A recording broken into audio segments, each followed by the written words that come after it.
Live. Discover exceptionally common sense. Poor Sam was a mess. Always itching, licking. His paws were soaking wet. He had bald spots on his back. DINOVITE.com. 2 weeks after he started Dynamite, I started seeing great improvements, and today 99% of his issues are non-existent. Dynamite is nutrition. Dynamite is the best thing you can do for your dog. You won't believe how happy your dog will be. I get my Dynamite from DINOVITE.com.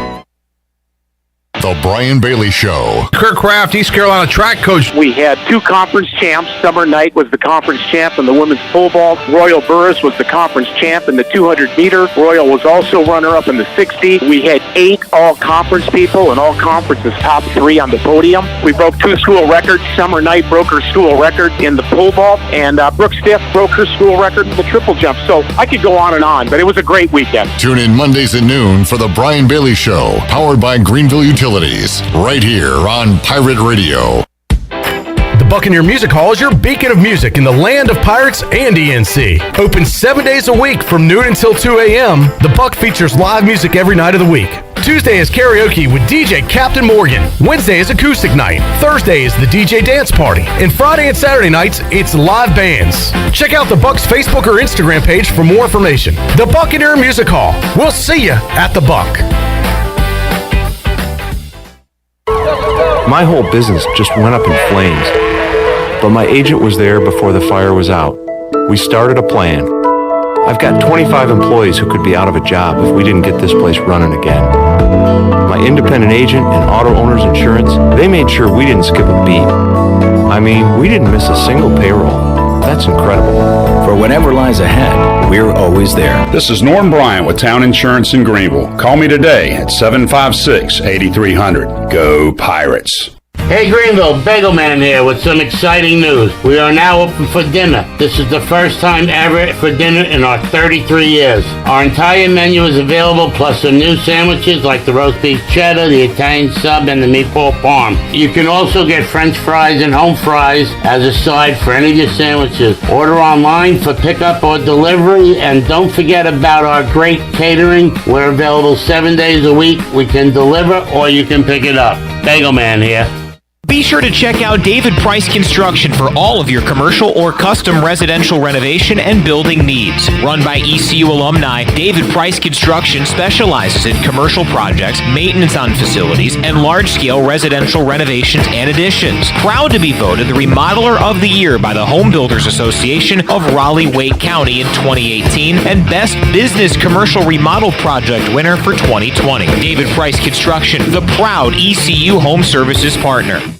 UBE and PirateWear.com is excited to offer Pirate Nation the largest selection of new ECU merchandise and tailgate supplies ever. UBE has the best prices in town, so that makes UBE your one-stop shop for all things ECU. UBE does daily restocks of Champion, Adidas, and Under Armour. Don't forget to bring your young Pirates in to plunder the Crow's Nest, which is the only kids store dedicated to ECU. Plenty of free parking uptown in Greenville. Visit them at PirateWear.com. Go Pirates! It's bow time. Ever taste something so good you just get hooked? Like the Bojangler, the only fish sandwich splashed with Bo's famous seasoning. So we're having a fish fry, Bojangle style, spicing up premium fish fillets with the good stuff and slathering them with melty cheese and tangy tartar sauce to hook your taste buds with just one bite. Reel in a Bojangler today, only at Bojangles. It's bow time. Have you stopped doing your favorite activity due to chronic aches and pains? Let Eastern Physical Medicine and Rehab help. They provide regenerative injection therapy that can help with osteoarthritis, joint pain, carpal tunnel, and plantar fasciitis. Eastern Physical Medicine and Rehab will help you get back into the groove. Eastern Physical Medicine and Rehab, 2245 Stantonsburg Road, across from the hospital. Call 215-9294 for an appointment today. This is Pirate Radio, WGHB Farmville, 1250 and 92.7 FM Greenville, WDLX Washington, 930 and 104.1 FM Washington. Can you be quiet, please? Thank you. Welcome to Pirate Radio Live. Sustained effort and violence. I don't care about the weather. I can't control the weather. Don't want to talk about the weather. Do we not agree? It can be a total goat rodeo. Was that supposed to be funny? Cool, neat story. A fat, stinky kind of dude that someone thought had a radio voice. What's wrong with my voice? Doesn't seem like a real bad guy, but just a bit full of himself and sees himself as a huge radio personality. Dominating the East Coast. He looks fat and stinky. Oh. And is an absolute bozo. Now live from the Pirate Radio studios in the heart of the Pirate Nation, here is your host, Clip Brock. Welcome in to Pirate Radio Live here on a Wednesday. The madness is upon us. We've been watching college basketball all day, continuing to do so throughout this program, and we'll update you on what's going on with ECU baseball as well, as they are taking on Radford. We're kind of in the dark ages here with the game not being streamed, so this is something new, something different for Pirate baseball this year. But we will keep you updated on what's going on there and talk a lot of tournament hoops on today's show on Pirate Radio 92.7 FM in Greenville, 104.1 in Washington. We're on 1250, 930, also online, pr927fm.com. And you can find us on Facebook Live and YouTube on Pirate Radio TV. Make sure you like Pirate Radio on Facebook and check us out there each and every day. Got a lot of content on our Facebook page and YouTube as well, as you can subscribe to Pirate Radio TV. Catch our shows, are the Brian Bailey Show, our post-game ECU reports when they have home games and we have boots on the ground, but nobody, I don't know if anybody's up there covering the game in Radford today, because I know Igo is here in Greenville, and Patrick Mason from the Daily Reflector will be joining us in the Pirate Radio studios in about 30 minutes, so he is not there as well. So we'll keep you posted, but going to be tough to get insight on that. We're going to have to live stat it like old school times here for this game today against Radford. Pirates coming off a loss. We'll recap that one in a moment, and with Patrick Mason at 3:30. At 4 o'clock, Jeff Nadu joins us. Conference tournaments all going on. Pretty much everything beginning today outside of a couple, including the American, which will get underway on Thursday. But as of this point, most of the tournaments have either concluded or are going on as we speak. We're watching the ACC tournament right now as Boston College has an early lead over Wake Forest in the first half, 22-15. We got a lot to update you on the Buccaneer Music Hall scoreboard, but we'll talk about it all with Jeff Nadu coming up at 4 o'clock. The voice, Jeff Charles, will join us live from Fort Worth, Texas, coming up at 4:30 on today's show. We are 22 hours away from our live watch-along, East Carolina, taking on Cincinnati, round one of the American tournament. We'll be with you inside the Pirate Radio studios. The Pirate Radio crew will be here. We'll be fed nicely by Winslow's, so I'm looking forward to that. And having a good time here in the Pirate Radio studios on Thursday. So if you're at work, just pull up YouTube or Facebook Live and watch us, and we'll keep you up to date and have a fun time while ECU takes on Cincinnati. And yes, we'll be in our basketball jerseys. Chandler and I in the Aaliyah throwback Bricklayers jersey. Bricklayers jersey, yes. From MTV's Rockin' Jock. I will also be in a jersey. What kind of jersey will you be wearing? It will be a very, very old, when I say old, it is very old, medium Farmville jersey. It actually says Farmville across the front, and I believe it's either 40 or 44, but you can tell I've worn it a lot because it's starting to come apart, but it is my favorite jersey, and I wear it a lot, and I'll wear it tomorrow. All right, CJ. Represent. Have you decided on your jersey selection for Thursday? I have. I have a City Edition Miami Heat jersey from a couple years ago that I'm going to wear. That is? Have you heard of that? I have no clue what you're talking about. Do you not know what the Miami Heat is, or a City Edition jersey? Let's talk about the concept of Heat first. Okay. So is this the Vice City? No, it is the year after that. I did not get a Vice City jersey. I wish I did. If I did, it'd be a Dwayne Wade jersey. Be a lot cooler if you did. I know. Vice City jerseys are sweet looking. What player do you have? Jimmy Butler. Jimmy Butler. All right. So we'll all be in uniform tomorrow as East Carolina takes on Cincinnati. Also, coming up at 5 o'clock today, we'll talk to former ECU tight end Bryce Williams. We've got lots of NFL news to discuss as well, including a new quarterback, the first QB to take a snap for the Washington Commanders. I did not see this coming. We'll talk about that momentarily. Chandler Honeycutt's here, and he's having a laugh at the moment at my expense. I guess forgetting his quarterback is Sam Darnold. I was about to say what are you laughing at? I don't think he's going to be our quarterback next year. Who is? You might see in the draft. Or you might see somebody come from elsewhere. I have a laugh at my guy, but just remember what you have in your stable right now. You guys want Mason Rudolph? Yeah, speaking of crappy quarterbacks, CJ... I didn't say anything. Look, you went over a stat to consider from Carson Wentz last year. 27 touchdowns, 7 interceptions. Oh, he's great. I mean, that is... Let's make it 30. There's nothing ugly about that. Those were some shocking numbers because he is a absolute turnover machine. And that last regular season game when they went to Jacksonville, all they had to do was win, right? Oh my God! And maybe it's because I had the Colts that day. It was terrible. I mean, it was disgusting to watch the play of Carson Wentz that day, and now he is a Commander. We'll get to that in a moment.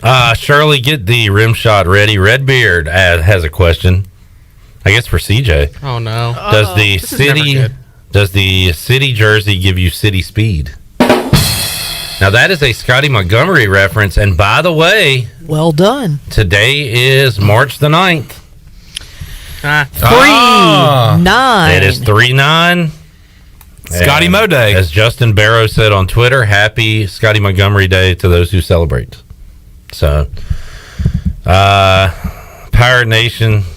You are the real deal. You are the real deal. Happy Scotty Montgomery Day. From a real deal standpoint. Who led Carson Wentz to those numbers last year in Indianapolis.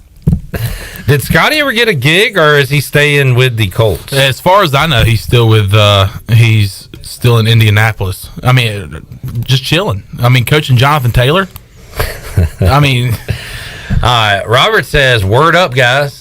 I don't think we have a soundbite for Word up. Yeah, word up, Robert. Let's get to pumping. Let's get to pumping. We'll have him on the show today. That always works. The closest I thought was Bird Up, but... Bird Up. Steve Hill says Commander Wentz. I mean, even that just sounds lame. I've seen Commander Carson today, and that was from Carson Wentz. And that, Carson Wentz. I saw Commander Carson today, and it was from the guy that broke the news, Adam Schefter. Shefty, get the Shefty. Let's get the Shefty. Let's get to pumping. Carson Wentz. Mike P says Carson Wentz. Can I read this? All right, hold on. Mike P says Carson Wentz, more like farts and limps off the field. No, please, no. All right, let me try to get through this whole thing. Carson Wentz, more like farts and limps off the field because he stinks and is injured all the time. Oh, that wasn't it. No, it kept going. So the Washington Commanders brings in farts and limps. Well, that ain't Edge. That ain't Edge.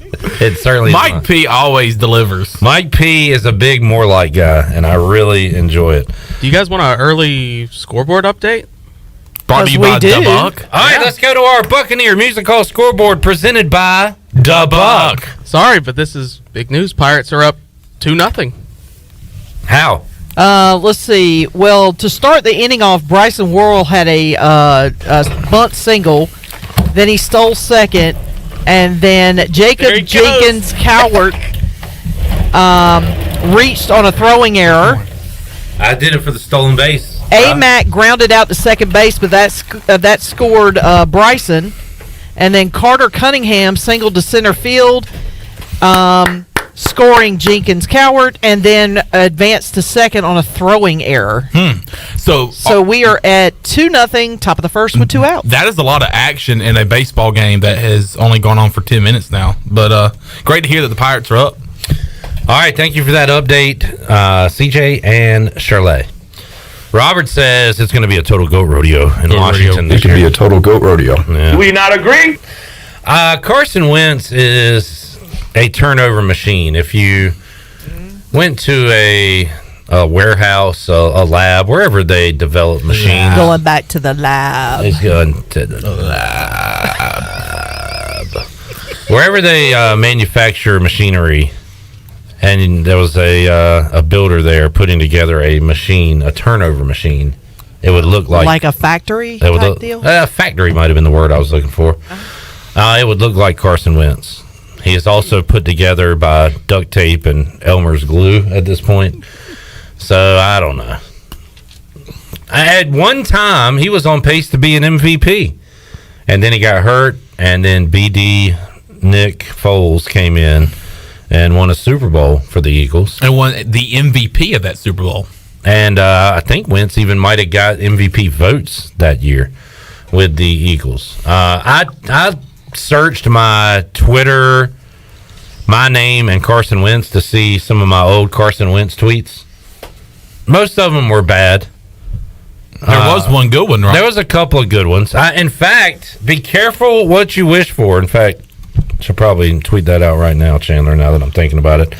I said the Eagles should trade us Carson Wentz to do a make good for giving us Donovan McNabb. And here we are, all a few years later, and Wentz is on the Commanders. Glenn Griffin with a nice trivia nugget. That Carson Wentz is the first starting quarterback to be traded in back-to-back seasons since this former number one overall pick.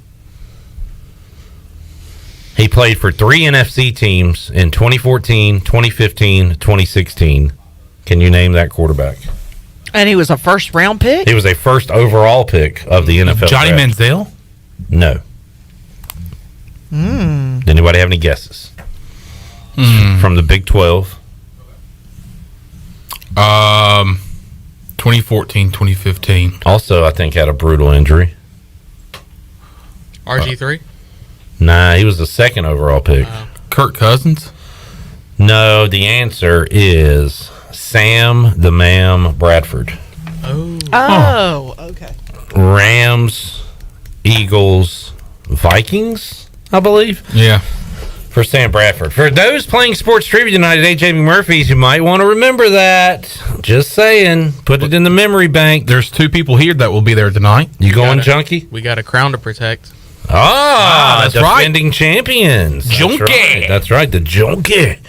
And his teammates going for the back-to-back tonight at AJ McMurphy's, 8 o'clock. Come on out. We'll have a good old time. All right, ECU baseball, we hit on that 2-0 first inning against Radford. Yeah, they're in the bottom of the first now. Better news from yesterday. Yep. Yesterday, our troubles were not that far away. They were happening because East Carolina lost to Virginia Tech 7-2. Hokies, by the way, 10-1 on the young season.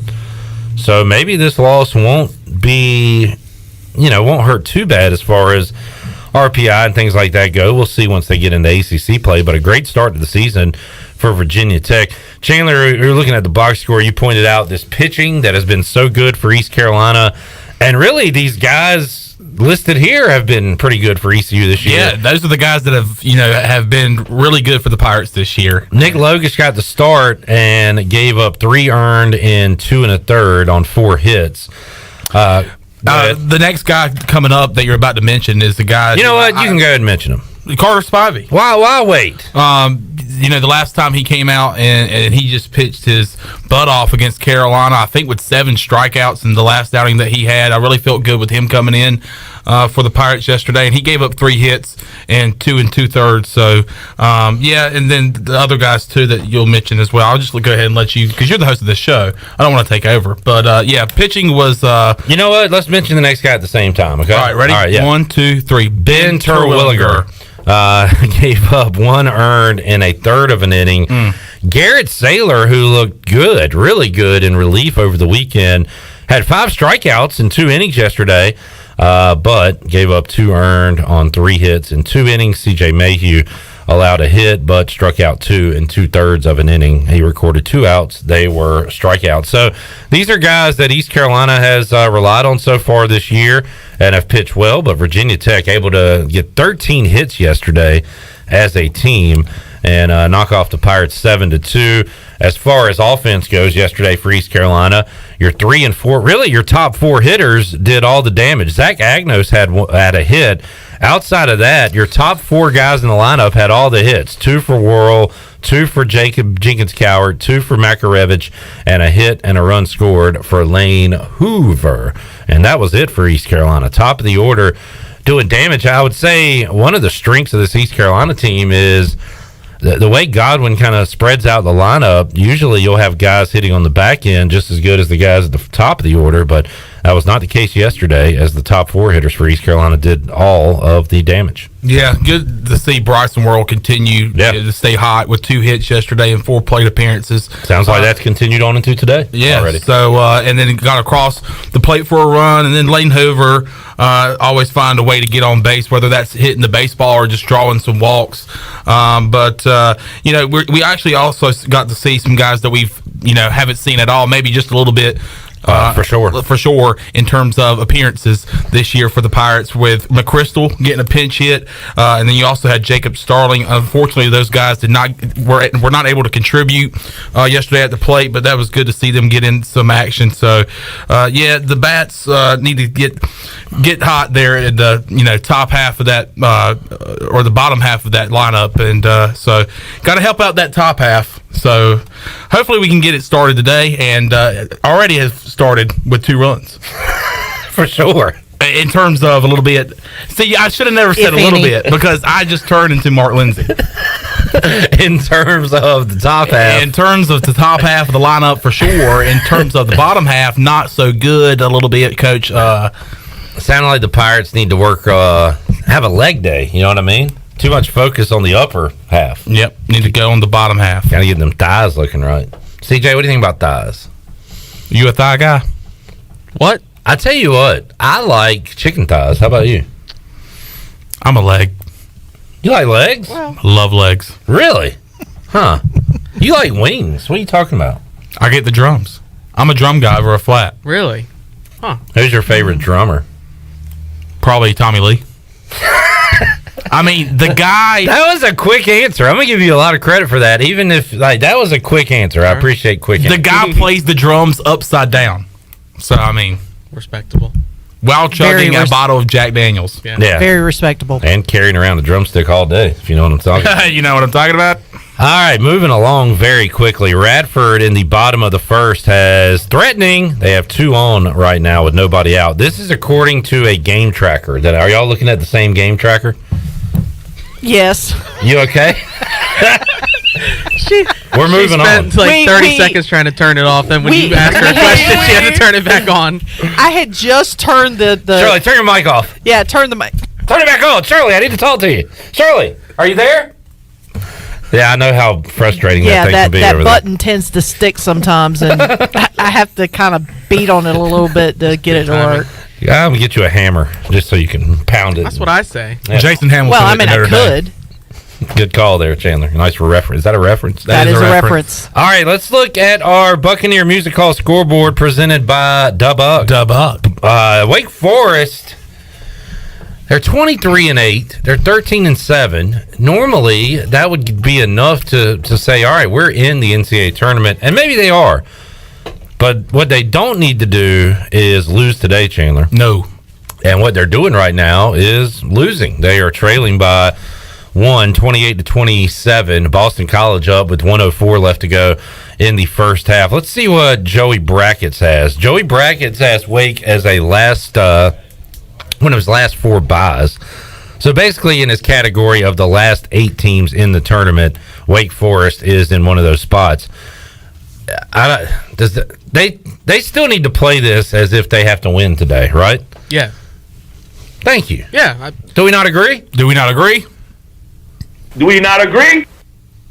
If you lose to Boston College, that's horrible. What are they in the conference? It can't be. They're 12-9 overall, 6-14 in the conference. And laid a beat down on Pittsburgh. And they are the 13th seed in this ACC tournament. By the way, no, go ahead, CJ. I was going to say, you got to think the bid stealers aren't done yet. Yeah, exactly. Right. And if you get a couple more lower seeds winning your conference tournaments, then suddenly Wake Forest goes from the last 4 byes to the last 4 in, lose to Boston College. Well, there you go. We're out of the tournament. Chandler, last year we rode Miami. Mm-hmm. You have a big future on Miami to win the ACC this year. Starts tomorrow. Yesterday we took Pitt. After the game, I looked it up and saw what seed Miami was last year before they won 2 games and covered 3 games in the ACC tournament. They were the 13th seed. Just like Boston College, a good day for them yesterday. Taking care of business against the Panthers of Pittsburgh and Jeff Capel. Look at their jerseys. They say the Heights on them. That's pretty cool. So, are those the City Edition? You don't know what that is. Why does that matter to you? Cool. Just because I don't know things doesn't mean I don't want to learn more about things. God, you're a learnist. Woo, you are catty today. What's wrong with you, Plummy? Very catty. Catty. What's wrong with you, CJ Plummy? After this segment, I'm going to have to go in there and get him off the mic. He's scratching at us. He's got his claws out today. I feel like you're attacking before being attacked today. That's not like you. Usually you wait. You're on the offensive today. Yeah, I'm not going to let it happen today. Different strategy. All right, throwing haymakers out the gate. I like it. So that game about to go to half. We'll look at Chandler. We watched tomorrow. We have got to let the people know what we witnessed, because I guarantee there was nobody else watching this game except us. Chandler and I took St. Joe's earlier today in a game against LaSalle. And then when you said that, I said... The first thing you said that came out of your mouth, I said, Chandler, let's take St. Joe's. You said... Charles Coleman. I said, oh, man.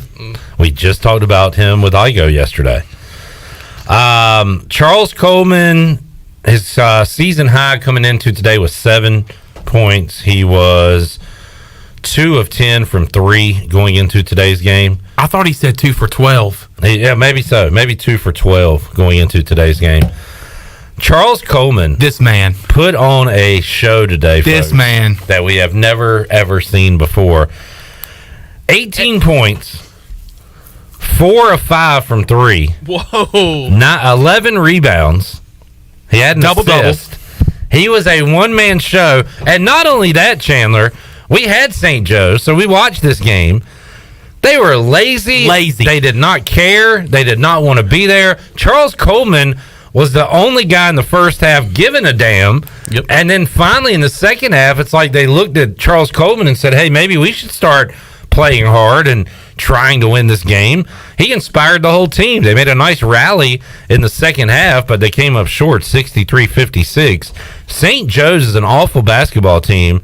Charles Coleman, all the credit in the world to Charles Coleman. I've been asking around with, there's some Pirate fans that the basketball games that kind of keep a watch on where some of these guys go to, like Jeremy Shepard or like Charles Coleman. And I've heard from several people that, he was having a down year, and you even mentioned that he was 2 for 12 from 3.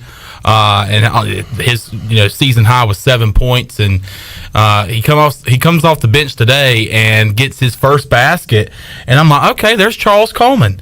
Next thing you know, he gets another basket. Next thing you know, he sets a pick and sits behind the 3-point line and says, give me the basketball, I'm going to shoot this thing, I'm going to make it. Yeah. And he did that 3 more times. Yeah, he started 4 of 4 from 3 today. And like you said, you took the words right out of my mouth. He was the only basketball player on that basketball team today that wanted to play basketball. There was nobody on St. Joseph's that wanted to be there and play basketball except Charles Coleman. Thank you, Charles. Passionate speech. Yeah. This is awesome. No, it was disgusting. Because if it wasn't for Charles Coleman, we'd be wasting our time. They'd have gotten beat by 25 if it weren't for Charles Coleman. I'm serious. I'm dead serious. It is disrespectful for people like us to sit there and watch that. I agree. Give no effort. To give my time, my energy to that product. Or your betting lines. I was sitting there watching it and the awful shooting display and St. Joe's not getting a rebound. I said, Chandler, this reminds me of something. This team Reminds us team of a team that we're going to watch tomorrow. This team struggles to score. They can't block out and get a rebound, and they have Charles Coleman. It reminds me of East Carolina. What are we going to see tomorrow?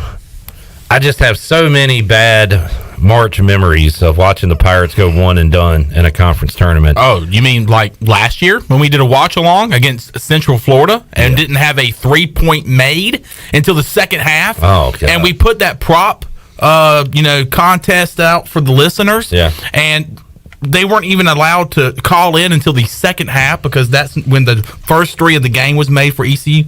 Yeah, you talking about last year? That's exactly what I'm talking about. You know exactly what I'm talking about. You know what I'm talking about? Redbeard. Chandler, I told you yesterday if you wanted to get CJ, there's a term in wrestling, cheap heat, where you like go out there and depending on the city you're in, you like talk about the sports team. Get the lowest hanging fruit. Yeah. I told Chandler yesterday if you wanted to get some cheap heat, or in this case some cheap pops, some likes, some retweets, because Chandler said something to the effect of, hey, Boston College showed up for their ACC tournament game. Yeah. Redbeard tweets, anyone else shocked Boston College showed up for postseason play? So there you go. You want a cheap pop? Talk about BC not showing up to the military. It's the power of BC. That's all you got to do, and you'll get some likes and retweets. BC powder. No. Thank you, Coach K.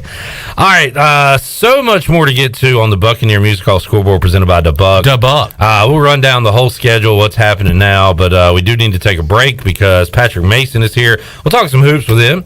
Iowa guy. We'll also talk some ECU baseball. Get his take on his first ever Keith LeClaire Classic that he was at over the weekend. We'll talk about yesterday's loss and keep you up to date on what's going on right now. Pirates and Radford in the second inning. Radford did score 2-1 the score as we are playing in the top of the second inning. More to go. Pirate Radio Live. We're back with you after this.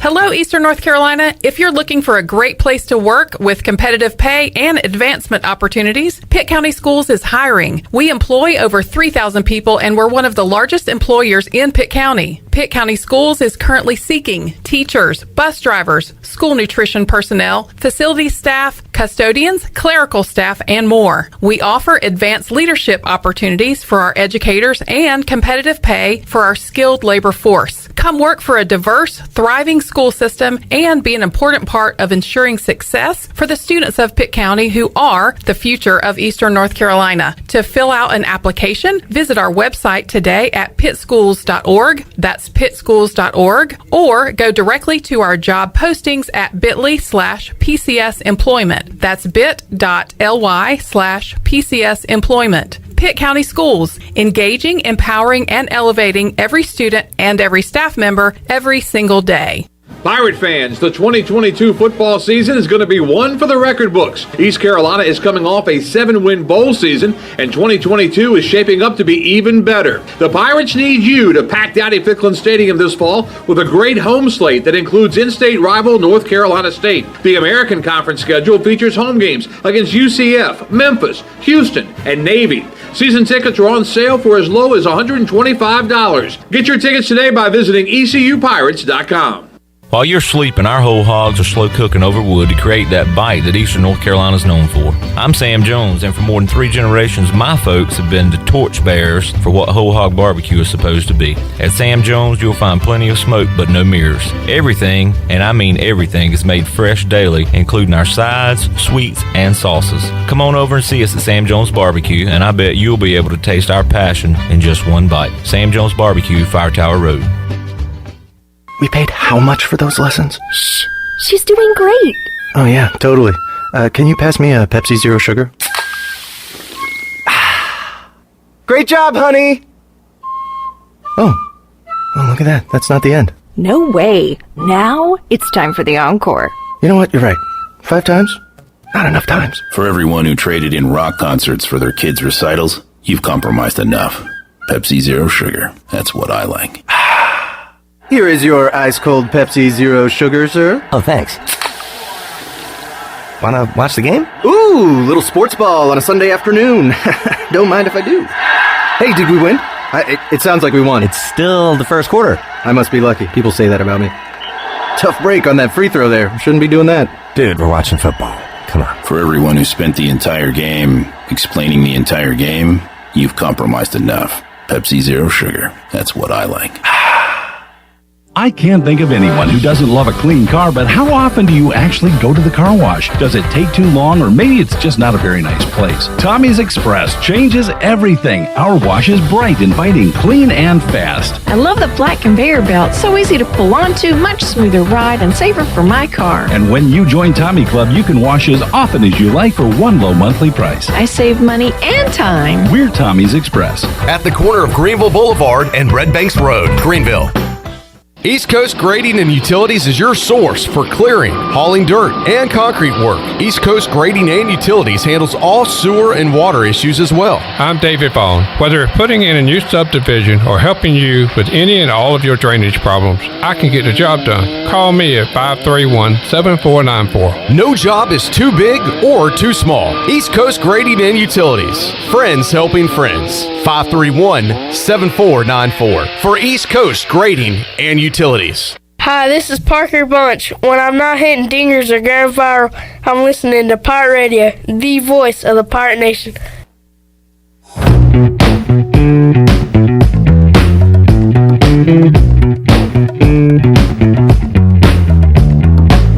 You're listening to Hour 1 of Pirate Radio Live. Do you need custom t-shirts, apparel, or promotional items for your business, organization, or event? Keep it local. Print it local with University Sportswear. Contact them today at universitysportswearenc.com. Now, back to the show. Welcome back. The best place in Greenville to unwind after work and have fun is AJ McMurphy's. AJ's has daily food and drink specials and an awesome patio, perfect for some outdoor dining. There's something for everyone every weeknight, including sports trivia with our very own Clip Brock. AJ's has live music every Friday and Saturday with no cover, and brunch every Sunday. Make today an AJ's day. Now let's head back in to PRL. Here is your host, Clip Brock. All right, we'll have a fun night tonight. AJ McMurphy's 8 o'clock sports trivia. Got a lot of college basketball, some NFL as well, as the NFL's been making headlines here the last couple of days. So come on out, 8 o'clock. Some great food, great pirate beverages, and plenty of good times tonight, and plenty of hoops at AJ McMurphy's. Well, we got ACC tournament. Hornets are back in action tonight. Yeah, Hornets against the Celtics, coming off a bad loss last night to the Brooklyn Nets. Kyrie Irving dropping a 50-burger on the Bugs. Yeah, that was rough. And now the Celtics are big favorites tonight. They had a guy that dropped 54 the other night, Jason Tatum. Oh, great. So I guess the Celtics are healthy and playing well, because they are like 7.5 point favorites tonight, CJ. The acquisition of Derek White from the Spurs was big for us. We have, I think, the best defensive team in the league efficiency-wise now. So he's played a big part in that. Now, why do you claim the Celtics? It as was a Filipino Pittsburgh Havelock native. Thank you for noticing, by the way. It was just the first basketball game I watched, and I just decided to. Was it with like Pierce and all those guys, Rondo? This was before the big three, so this was like 04, 05, and it was just Pierce. It was like a random basketball game, and I was watching as a little kid, and I was like, okay, whoever wins this game, I'm gonna be a fan of them, and the Celtics won. So. Neat story. Were they playing like the Sacramento Kings? Like, it could have really gone south if they were playing. They had to be playing a terrible team. Yeah. They were awful. All right. Well, there's another episode of Getting to Know CJ Schaefer as we continue to peel the onion back on that. All right. Patrick Mason joins us. What if we just talked to CJ the whole time and Patrick just sat there? I thought it a great bit. Yeah. I was actually thinking that was what was going to happen. Patrick, I was like, hey, we got a guest in here. We'll let you on the show. Patrick, how you doing, man? Good, guys. How's it going? Great, and thanks for joining us. My original plan when I contacted you to come on the show was to watch some ECU baseball with you. Like, hey, you're going to be watching the game if you're not going there. Might as well just watch it here and, talk about it. And unfortunately, it's not streaming anywhere. That's right. Yeah, we just got to follow along with stats, I guess, instead. It's kind of an odd way to follow baseball, too.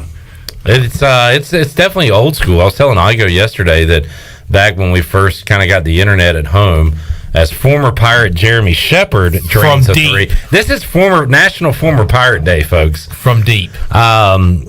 So like in the mid to late 90s, I guess it's like 96, 97, I spent so many nights, like my buddy would come sleep over, and we would watch CBS Sportsline, their MLB tracker, and just have like every game pulled up and just follow the dots from like 7 o'clock to 11 o'clock and pencil in our fantasy scores. Now everything is streaming. We're watching all the basketball tournaments, ECU baseball, but not today because no streaming option there in Radford, I guess. Yeah, that's just a weird deal. And usually we have Scott Rogers on, play-by-play guy for ECU baseball, and so I guess that's a way you can listen to the game. But yeah, it's definitely weird. Yeah, I'd recommend just listening to us though, Chandler. Yeah, absolutely. Okay. But I was saying before we got on the air how this like how it used to be for ECU athletics. Like a lot of these sporting events for ECU, you just couldn't watch. I remember not being able to watch a basketball tournament game for a long time. The ECU South Carolina Regional Championship in 09, I followed that through Game Tracker. Yeah. Jackie Bradley Jr. That's right. Was on that South Carolina team. All right, Patrick, how was your experience at Clark LeClaire over the weekend? I tell you what, you kind of got a little taste of a regional atmosphere, especially on that Saturday against Michigan, but that was a fun weekend of baseball. You're right, especially Saturday. I mean, the weather helped too. It was awesome for baseball, and just having Michigan in town with the head coach, assistant coach having played at ECU, it was really cool just seeing all that happen. Pregame they gave him a jersey and such, but I mean the crowd was great. I think it was the best crowd in 15 years or something, more than 4,000 people, and it was loud in there. I mean, plenty of runs. I think it was 10 to 8. Yeah. So it was just a good day to go out and watch some baseball. I talked to a lot of Pirate fans out in the jungle on Sunday, and even Sunday's crowd was awesome. Yeah. But I watched the game on my laptop on Saturday, and just watching it on my laptop, it looked like a regional atmosphere. And I was talking to some fans out in the jungle, and they were saying, I was like, man, this crowd yesterday was awesome. And one guy was like, I literally felt like it was a regional game. So the crowd this weekend, which draws a lot of attention anyway with the Keith LeClaire Classic, but with the situation surrounding Michigan baseball and their head coach and their assistant coach being former teammates of Cliff Godwin and players for Keith LeClaire, drew a lot of attention in a great crowd this weekend. Cliff Godwin, after last Tuesday's game, said the win over Duke was the best Pirate performance, but since then, Patrick, and we'll get to yesterday's game in a moment, but just going off this weekend, some really good pitching, especially out of the bullpen, and we saw the bats wake up for the most part, and they had a nice thing going until yesterday, but it was nice to see the offense come alive this weekend as well. That's right. The offense definitely helped out the pitching staff probably for the first time over the weekend than it did all year. And what was wild, too, was that the starting pitching didn't record an out in the fourth inning. So the bullpen had to cover 18 outs, all 3 games. Yeah. And they still swept the series. So the bullpen's been terrific, and, the offense provided enough to make that happen as well. Which makes yesterday a little surprising to see the pitching numbers because Logish, Spivey, Terwilliger, Saylor looked great out of the bullpen on the weekend, but gave up a couple runs yesterday, and we did see Mayhew record a couple outs, but those are guys East Carolina's been relying on out of the bullpen. Yesterday, they got hit a little bit, and credit to Virginia Tech. Once again, they are now 10-1 on the year, pounded out 13 hits yesterday, and put some stress on the ECU pitching. Yeah, they can definitely hit the ball. And, you mentioned Garrett Saylor, too. I think he, struck out 4 or 5 of the first 6 batters, and he just ran into trouble in that third inning of work. But he's looked great since moving to the bullpen. I think it's allowed him a chance to kind of work on some things versus trying to be, perfect and really get into his repertoire as a starter. He can go out from the bullpen and just, fire bullets for, 2 innings and do his thing. And I think that's really been great. Virginia Tech can hit the ball, and like you said, they're 10-1, and sometimes you're just gonna get beat. Yeah, East Carolina up 2-1 in the third inning. Buccaneer Music Hall scoreboard update presented by DeBuck, and we'll keep you up to date on that one. Patrick, East Carolina women's basketball season came to an end on Monday. Chandler and I were watching that one. And unfortunately, they could not get it done against Memphis, a team they beat by 30 at home, lost 2 on the road, And then Memphis kind of controlled that one all the way through the other day. Yeah, I asked the Memphis coach in the Zoom press conference after, what happened after that first game, and they said they just really got a handle on that press that ECU is able to do, because the ECU gives so many teams trouble with that press, forcing turnovers, and Memphis just really got to see that firsthand and just made adjustments, quick passes, they beat him off the dribble, so you could just definitely see adjustments being made there, and like typical ECU, they just didn't have enough firepower behind Tanai Thompson. They even had success turning Memphis over the other day, but just couldn't score.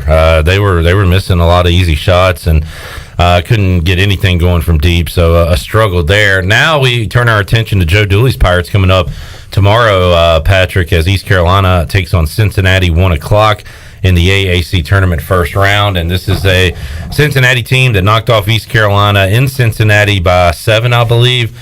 And then back here at home, East Carolina, I don't know how the heck they got back in that game, but ended up taking a late lead on a Vance Jackson free throw.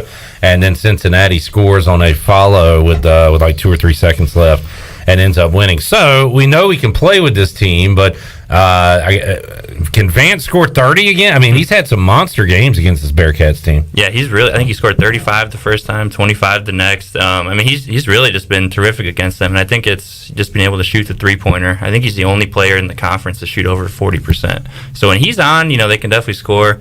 And having Brandon Suggs back should help, because I don't think they had him the second meeting against Cincinnati.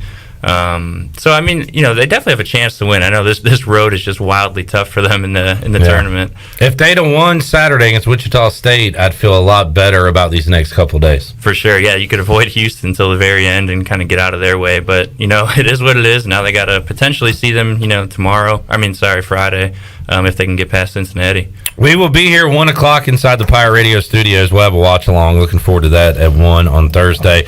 Congratulations to Tristan Newton, second team All-AAC, 17 points a game this season. And sure, it'd be nice if Vance could put up another 25, 28 points tomorrow, but need a big one from Tristan as well. Get him going, Patrick, to have a chance to beat Cincinnati tomorrow. That's right. They need both those guys to score, but especially Tristan. I think if he can start out quick and kind of take advantage of, take control of the game early, they could have a chance, because a lot of times he'll come on late. He'll have 9 points in the second half, then all of a sudden finish with 21 or something. So if he can kind of get going early, you got to put the gas pedal down and play with these guys. And Dooley's even kind of mentioned that too, where when the game is over, just about over, seems like it's over, that's when Tristan kind of calls his own number and starts to go to work. And let's see that with 3 minutes in the first half instead of 3 minutes left in the game, right? Yeah. He almost has almost too much of this little point guard mentality where he just wants to get the other guys involved, and sometimes you just want to shake him and go, dude, just take over, And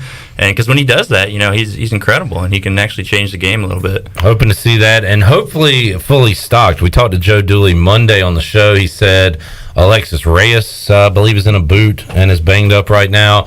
But it was good to see R.J. Felton back against Wichita State. Brandon Suggs will be back from suspension, so maybe not fully stocked, but they should have most of their guys ready to go for tomorrow. And like most basketball teams, just the more depth you can provide is a good sign, especially with ECU, just how they can mix and match. They'll play Luigi for rebounding, and they can switch more offensively to Frink.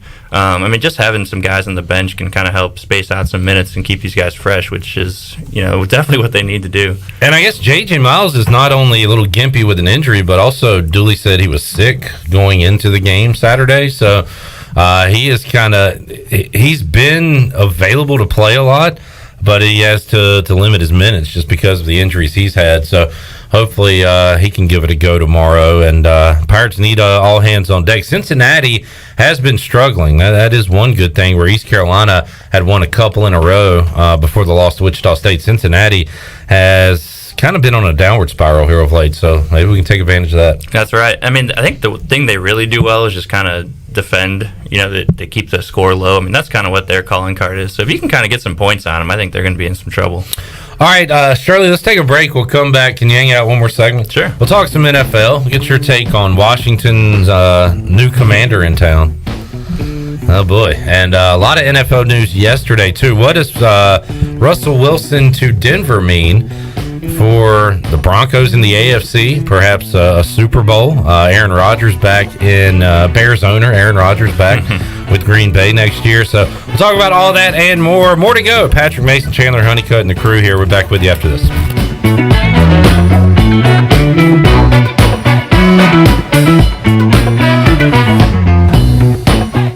In studio with Jeff Stein from Brown & Wood. What's new, Jeff? For service, we're doing touchless pickup and drop-offs. So when you pull your vehicle in, we greet you at the car and open the door for you, but we're putting plastic on the seats. We're having a steering wheel cover put on. We even have shift knob covers now this year. And then we have the customer actually drop the key in a baggie, and they're the next one to touch that key when it comes out of the baggie when they pick up their vehicle. So just want to make sure we take care of the customers that voted us number one. Brown & Wood, your number one dealership in Greenville and the home of the lifetime powertrain warranty. Kinetic Physical Therapy and Wellness is hosting its annual Live Well Half Marathon, Free 5K, and Free 1 Mile Fun Run on Saturday, March 12th at Greenville Town Commons. Whether you're a professional runner or a first-time runner, this event allows you to experience the benefits of exercise and healthy living with your Pitt County community. All courses are U.S. track and field certified and safe. From vendors to half-marathon finisher medals to an official award ceremony, this family-friendly event provides a fun and vibrant atmosphere. Come out and have a good time. Register today at kptonline.com.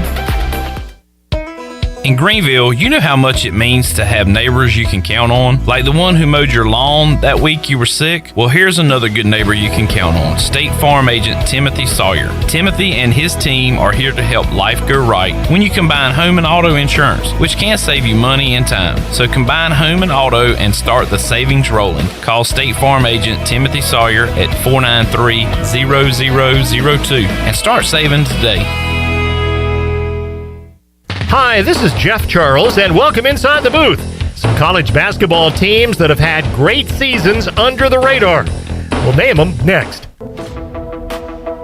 I'm Clip Brock. I'm Chandler Honeycutt. I'm Shirley Rhodes. Join us every weekday from 3 to 6 for Pirate Radio Live. We'll keep you up to date on everything going on with ECU Athletics and make you a winner each and every day when we open up the Pirate Radio Booty Bag. You can hear the show streaming online, on radio, and on social. Catch us weekdays on Pirate Radio Live from 3 to 6, right here on Pirate Radio, the voice of the Pirate Nation.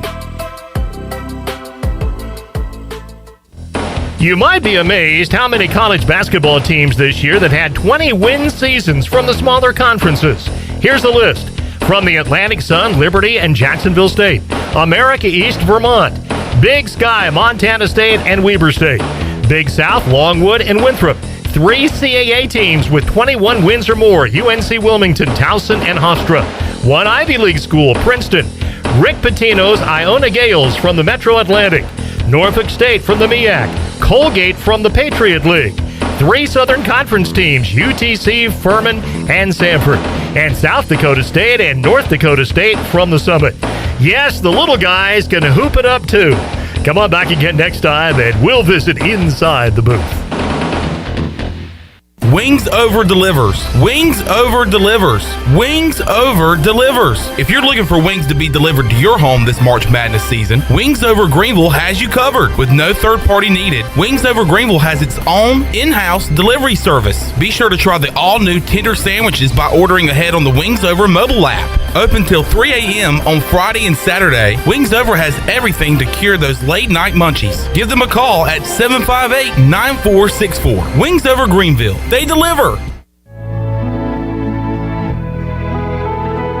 Hello, friends. This is Troy D, here to let you know that the Masters is just around the corner. Stock up on all your Masters gear with a visit to Tailgate Classics. Tailgate Classics has a wide variety of vintage, officially licensed Masters polos and hats. Check out Tailgate Classics in person at 304 Evans Street in downtown Greenville or online at shoptailgateclassics.com.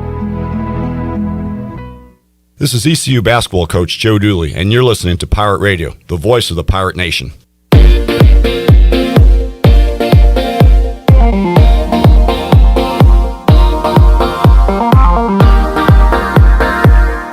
You're listening to Hour 1 of Pirate Radio Live. Do you need custom t-shirts, apparel, or promotional items for your business, organization, or event? Keep it local. Print it local with University Sportswear. Contact them today at universitysportswearenc.com. Now, back to the show. Welcome back. Hey, St. Patrick's Day is right around the corner, and there's no better way to celebrate than with our friends at Christie's Europub.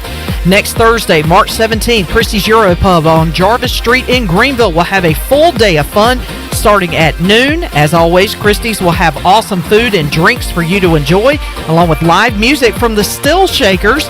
For more information, check out Christie's Europub on Facebook, Twitter, and Instagram, or you can visit them online at christieseuropub.com. Now let's head back into the show. Here's Clip Brock. All righty. It's going to be on at Christie's next Thursday. On like Donkey Kong. And if you've never heard the Still Shakers, I encourage you, go to Christie's. The fun starts at Very good band. What kind Very of music is that? It's more like a bluegrass type feel, but they're good. Can they're you really compare good. them to Hoobastank for me? No. Better or worse than Hoobastank? I can't do that. All right. I can't compare anything No to way they're better Hoobastank. than They've got Stank. like 2 songs. Who's got 2 songs? Hoobastank. What? They got The Reason. They got What was that other Crawling song? in the Dark. Yeah. Okay, And, that's 2 songs. That's about it. That's what I said. 2 songs. Yeah. So the St. Patrick's Day coinciding with the first full day of the NCAA tournament this year. Ooh. That is going to be a party day. Want to try your luck? I think I'll be traveling on the road to New Jersey, so that'll be fun. Oh, boo. I'll be wearing green. Boo. During a long drive. Wait. If you're going to be gone, who's doing the show? Nobody, because we'll have wall-to-wall NCAA tournament games, Shirley Rhodes. Yes! As we always do here on Pirate Radio. Yes! Okay, that means I'll be watching TV all day. Yes. All right. This is Sorry. next week. Next Thursday. Yeah. Sorry, we're not doing any work Hey, everybody next Thursday. wake up. I need everybody to look at their calendar. Where's Troy D when you need Clip, him? did you say next Tuesday that was? No, that is next Thursday and Friday. We will have wall-to-wall coverage of the NCAA tournament right here on Pirate Radio. But what about Wednesday? I thought you said Wednesday. Wednesday we'll be here, and after the show Wednesday, we'll have wall-to-wall coverage of the first 4 live in Dayton. Okay. Oh, and by the way, Selection Sunday, we'll have it here on Pirate Radio. All right. Clip, you have a guest in the studio. Hey, Patrick Mason's here. Pay attention. You ready for the tournament? Yeah, I think it's the best sporting weekends of all time. We always talk about so like we can go around the horn here, but what are your favorite times of the sports year? There's nothing like that week 1 NFL feeling for me, and I guess the same for college. Although you sometimes don't, you get good games now, but yeah, that Thursday Friday of the NCAA tournament, that's got to be right up there. What days even rival that?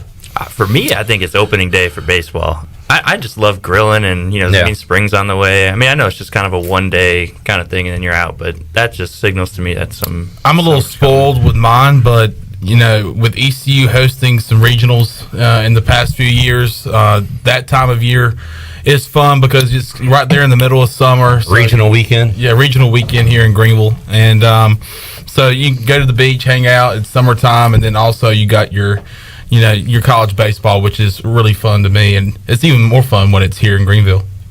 For me, it's the week of the Daytona 500. I thought you were going to say WrestleMania weekend. Not anymore. It used to be, but not anymore. I'm just not that interested anymore. Daytona 500. So you just your year's shot now. You have nothing more to look forward to this Downhill. year. Well, no, I mean, college basketball's first weekend of the tournament would probably be second. So. And this is a sneaky good week, too. Oh, another great week is Feast Week. Yes. Because you've got college football, NFL, but you've got wall-to-wall college basketball on that week, like all day long. That is a really good sports week, I would say, leading into Thanksgiving. I have to agree about opening day on baseball just because I love baseball, and you have day games. You've got games going on all day long. So kind of like the tournament where you have games all day long. You can just flip through whatever you want, and plus it signifies warmer weather and all that good stuff that kind of comes with it. But I do love the tournament though. Those first 2 days of the tournament, you really can't beat that. Well, get excited because opening day is not happening. Oh, I thought you. Never mind. No opening day. I know. I was thinking about the tournament already. That is happening. Yeah, I thought you meant opening day of the tournament. That's why I kind of went. I almost said Thursday. I gotta say, can we talk about the most depressing time in my life? Sure. The day. What was it? 3? Was it? Good job, Chandler. I'm okay today. Was it 2 years ago, I guess now? Yeah. Almost to the day? Almost to the day, 2 years ago. This is when the world stopped. Oh, yep, and everything shut down. It was during all the conference tournaments. We went to sports trivia. That's right. East Carolina was ready to play the next day. Yes. But ACC tournament didn't happen. I was waiting for State to play in the ACC. State. And then it was just a domino effect of tournaments getting canceled. So we went to sports trivia. The Rudy Gobert news came out. There was a Pac-12 tournament game going on when I left. And I remember when I got home, I said, all right, I'm just going to watch this game because I got a feeling this could be the last basketball game of the season. And then that Thursday, they started a game in the Big East. They played a half and then took everybody off the court. Brian Bailey called us. We were doing a live show, a press box, called us live from the ACC tournament, and they canceled that. And Florida State awkwardly held up the championship because they won the regular season or whatever.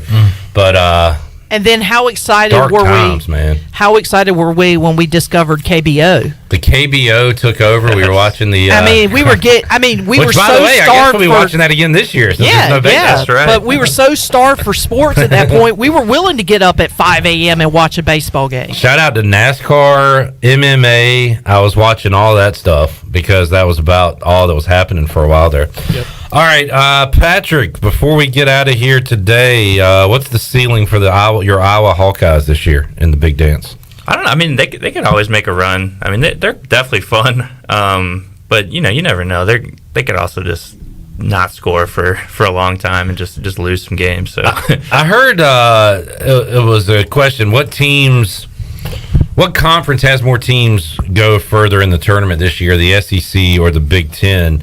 Like, when you look at the Big Ten with Iowa, but I guess you start with what? Purdue, Wisconsin, although they just lost, Ohio State. I'm sure I'm leaving out somebody. But you've got, 6 or 7 teams, maybe more, that are going to make the tournament. Like, as a conference, how well do you think they'll do in the tournament this year? I think they'll do pretty good. I mean, they got plenty of talent, and that's a conference too where they just all beat up on each other during the regular season. So some of the records might be deflated a little bit, but they're definitely tons of talent throughout. Looking forward to Selection Sunday coming up on Sunday. We'll be at Clark LeClaire Stadium. I guess, Patrick, welcoming in another good team, St. Mary's, who has a nice record as they head to Greenville this weekend. That's right. I was looking at just some of their scores, and they're pounding the baseball. I mean, they're scoring in the 20s a couple games. I mean, I'm not sure the quality of their opponents, but I mean, you still got to hit the ball. I go and I looked at their schedule. They do not travel out of the state of California but 3 times this year. Like, they play maybe BYU, and they go to maybe Oregon. But this is a very random trip all the way across the country to play some baseball. Yeah, for St. Mary's. Seems really random. Yeah. Like you said, if you're just sticking around on the West Coast and go, let's go over here and play some baseball. Right now, the Pirates have a runner on second, 2 outs in the top of the 4th. East Carolina leads Radford 2-1 on the Buccaneer Music Hall scoreboard presented by The Buck. Patrick, thanks for hanging out, man. We'll talk to you again soon. Good luck to your Hawkeyes, and we'll see you at Clark LeClaire this weekend. Yeah, for sure. Thanks for having me, guys. Give Patrick a follow on Twitter. What's your Twitter handle there? PM222. Easy enough. Very simple. Right. And read his work on the pages of the Daily Reflector online, reflector.com. We'll take a timeout, come back. You're welcome to stick around if you want. We're going to talk to Jeff Nadu. The big man on campus will join us to talk all things conference tournament, bubble, who he likes tonight, and on into the rest of this week and weekend. We'll do it when we return after this.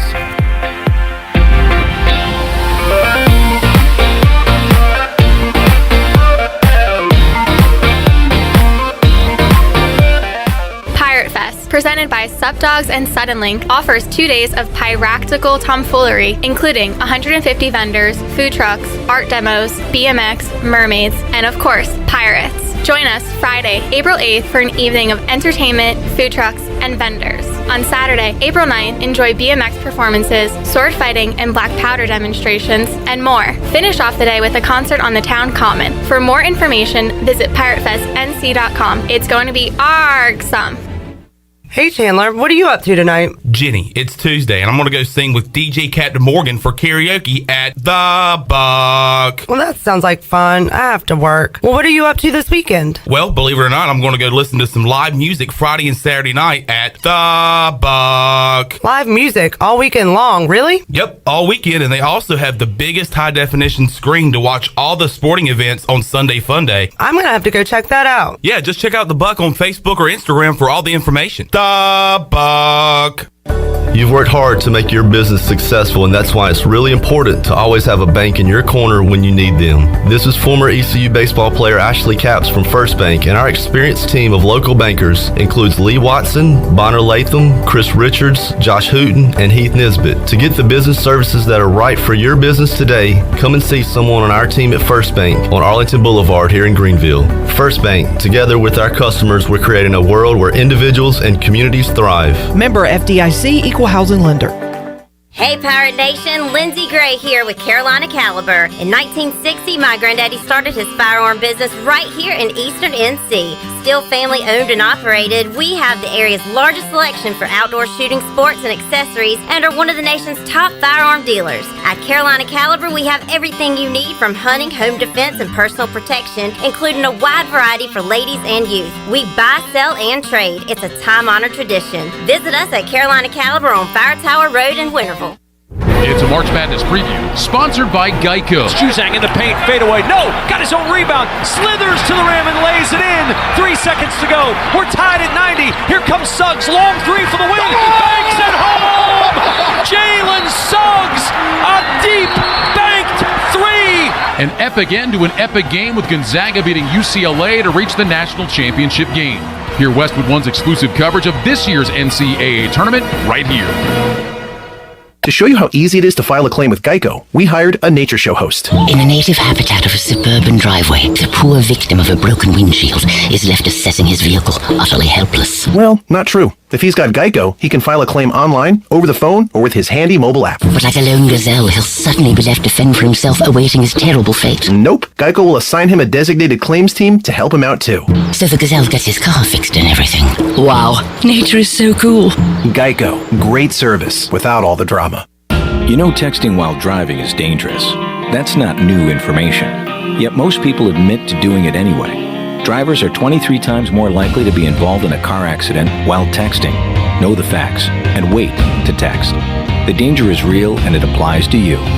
Auto Owners Insurance. The no problem people. Information provided by Virginia Tech Transportation Institute. This is Brian Smith with Town Insurance in Greenville. Call me today at 756-8300. Go Pirates!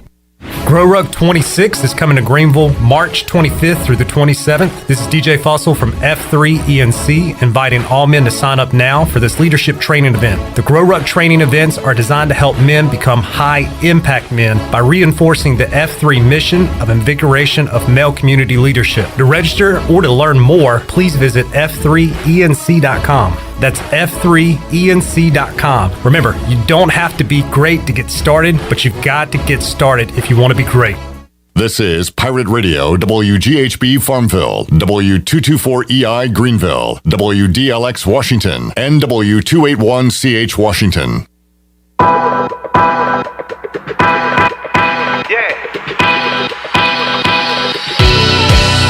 Here we go.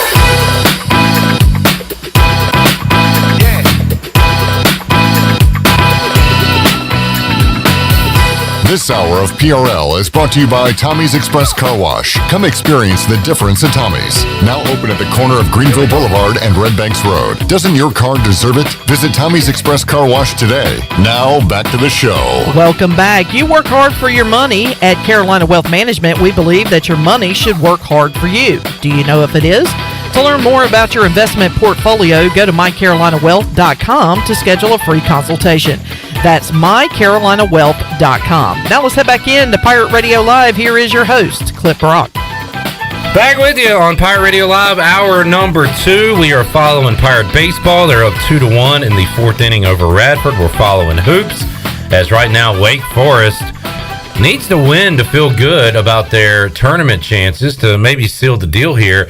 They're in a struggle with Boston College. They are up 51-49 right now, and just hit a 3 to go up 5. So Wake up 5, 10-10 left to go in the second half. We'll keep you up to date on all the action and talk college hoops now with the BMOC, the big man on campus, Jeff Nadu. He joins us today on Pirate Radio Live. Jeff, how you doing, man? Good, Cliff. How are you? Doing great. I know you're busy this time of year and following all the action right now. I want to hit a lot with you today, so we'll go with some quick hitters here. Let's start with the American. Let's start with East Carolina, Jeff. A little surprised at the line. I thought it'd be at 6.5, 7. against Cincinnati. This is a team that East Carolina's played tight in 2 games, but Cincinnati's come away with wins in both of those games. Cincinnati, a 5-point favorite. I know they've been struggling down the stretch. So what, if anything, do you think about that number and East Carolina's opponent coming up Thursday at 1? Yeah, it seems about right. I mean, I'm not gonna be getting involved with this. All due respect to both teams, I don't think either's gonna do much in this tournament. So I kind of just gloss over a lot of these. This is the problem a lot of the time with some of these early tournaments. There's just not.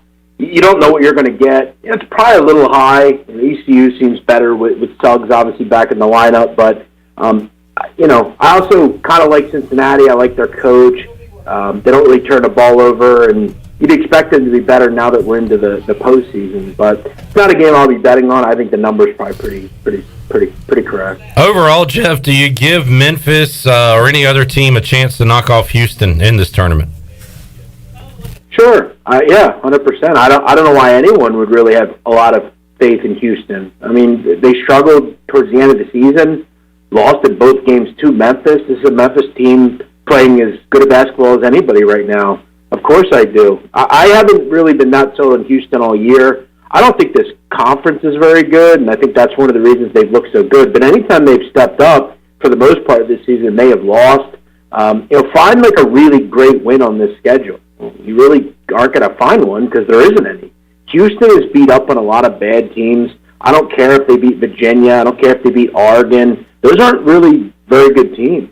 And at the end of the day, if you can find anything you're overly impressed by with Houston, I'd like to see it. They're also hamstrung because they lost 2 of their best players, Sasser and Tremont Mark. So, yeah, I actually picked Memphis, and I'll take them here. All right, let's go to the ACC real quick, Jeff. After what happened to Duke on Saturday, is this a redemption tour here in the ACC tournament? Do you see the Devils taking this thing, or do you like somebody else in the Atlantic Coast Conference? I don't really. I don't have much interest in anyone else. I don't really have interest in Duke though either. I think there are teams that could knock them off. I think the prices are a little too high. A team like North Carolina, obviously. I think the only team I'd probably actually bet on would be Virginia, though. Virginia beat them once already, and were very good in both games. So, I think if they can get by Louisville today and kind of make a run, I think they could be a team to give them some problems. They've always struggled occasionally, Duke, against that pack line. I don't know if I'll much bet anything here. If I had to, I'd maybe take a shot with Virginia, but Duke sometimes just is too much all about isolation with Banchero, and they become a little monotonous. I'm not a big Duke guy, quite honestly. Jeff Nadu joining us. Patrick Mason still hanging out in the Pirate Radio studios. He is an Iowa grad, Jeff, so let's talk a little Big Ten. I was reeling off those names. I left out Illinois, Rutgers a moment ago. So many teams going to make it there in the Big Ten. But, what about Iowa? What about the Big Ten tournament as a whole, Jeff? Who, in your opinion, I mean, this thing looks wide open, right? I took Purdue. I think on a neutral, they're favorites against anyone. I thought they did really good things against Illinois this year. I think a team that would be right there. They took care of Iowa in the game that they played against them. So I look at Purdue, and I'm kind of feeling like I think at the end of the day, whether Wisconsin wins the regular season or whoever, I still think Purdue's the better team. And I think on the biggest stage, Purdue will actually win. I took a shot with Whiskey. I thought 10-1 was too high. And I know you have someone that went to Iowa in the building, but maybe he can explain why Iowa was half the odds that Wisconsin was. What the hell has Iowa done? Who cares? I mean, why is Iowa 440 to win the Big Ten? I mean, Iowa's just the same team they are every year. I'm not a huge fan of this conference. I think it's just been everyone beating up on each other. But I think when it's all said and done, I think Purdue will be the team that wins this conference. I like consistency, Patrick, and Iowa consistently scores and gives up points, right? That's right. I like knowing what you're going to get out of a team. Yeah, and, no surprises. Yeah, that's kind of what they are. Jeff Nadu joining us. Jeff, and we're bouncing around here. Let's get into tonight. Is there anything in particular in the tournament action you're looking at in tonight's games? Yeah, I played a few. I think Kansas State's an interesting spot. I took them to beat West Virginia. All they really need to do is win here. West Virginia's had a whimper of a season. It's been messy. They only have 2 wins since January 11th, and those came against Iowa State and TCU, both at home. You look at since November 9th, when this season started, They've only won on the road one time. That was the UAB. As far as I know, this is not in Morgantown, this game. West Virginia sucks on the road. I'll gladly fade them here. I actually like K-State. I know a lot of people see a lot of red on their schedule and losses, but in most games, they actually played pretty hard. They lost a lot of games by 5 points or less. And I feel like against lower tier competition in this conference, I just think they're better. I took them in a coin flip game. I think they beat West Virginia. Jeff Nadu joining us. Still waiting on some tournaments to get underway, Jeff. The American tomorrow. Atlantic 10 got underway today. Bonnies don't play until Friday. Hoping for another tournament run for St. Bonaventure, as they were able to win that tournament last year. But you've got VCU. You've got some other teams. I actually saw VCU. I think it was Jerry Palm, Jeff, that had them in the tournament or right there on the bubble. I thought the A10, and it probably will be a one-bid league, but any thoughts on the A10 tournament this year? Which way are you going? Yeah, I would play VCU personally. I think this conference is kind of a mishigas, which is Yiddish for kind of like confusing and a mess. I think it's a mess. But I think VCU has shown that they're probably the best team coming into the conference tournament. They've only lost twice over the last month, so that's pretty incredible. They're a good defensive team as usual. They're going to force a lot of turnovers. And truthfully, I like them just because, outside of Davidson, I don't really like anyone else. I don't want to bet Bonaventure. They've kind of played down to their level a lot of the time. Or playing better recently. I don't like Richmond. For me, it's either Davidson or VCU. I just don't know if Davidson, I feel like defensively can get enough stops. I think this is a good team, VCU, on both sides of the basketball. I like Baldwin a lot and kind of their supporting pieces. So I'll take a shot with VCU, but this is a messy conference. Jeff, I remember asking you this about a month ago, maybe a few weeks ago. What teams do you want to see in the tournament because they're either fun to watch and nobody knows about them, or they have a player that could be a real darling in the month of March? And I watched Bryant last night, and that Kiss dude, and he was scoring, he was talking junk. He's going to be a guy that's going to be fun to watch in the NCAA tournament. Have any of these teams that have won so far in these smaller conferences, do you give them a chance to win a game or two when the tournament begins? Any players in particular you're looking forward to seeing? Who do you like that's in the tournament so far, or that you think will be making the tournament this year? Yeah, I don't think you're going to see Bryant past that first Wednesday night or Thursday night. I think they're going to or Tuesday night or Wednesday night. I think they're going to get knocked out in the play-in game, and I don't think they're going to be around very long anyway. As far as the team that I think will be around and that's already in, I go with Murray State. I've said this for a while. KJ Williams is terrific. 6'10", one of the better players nobody knows about. Just an elite rebounder. An elite shot maker, just a mammoth kid down low, shooting 60% from two this season.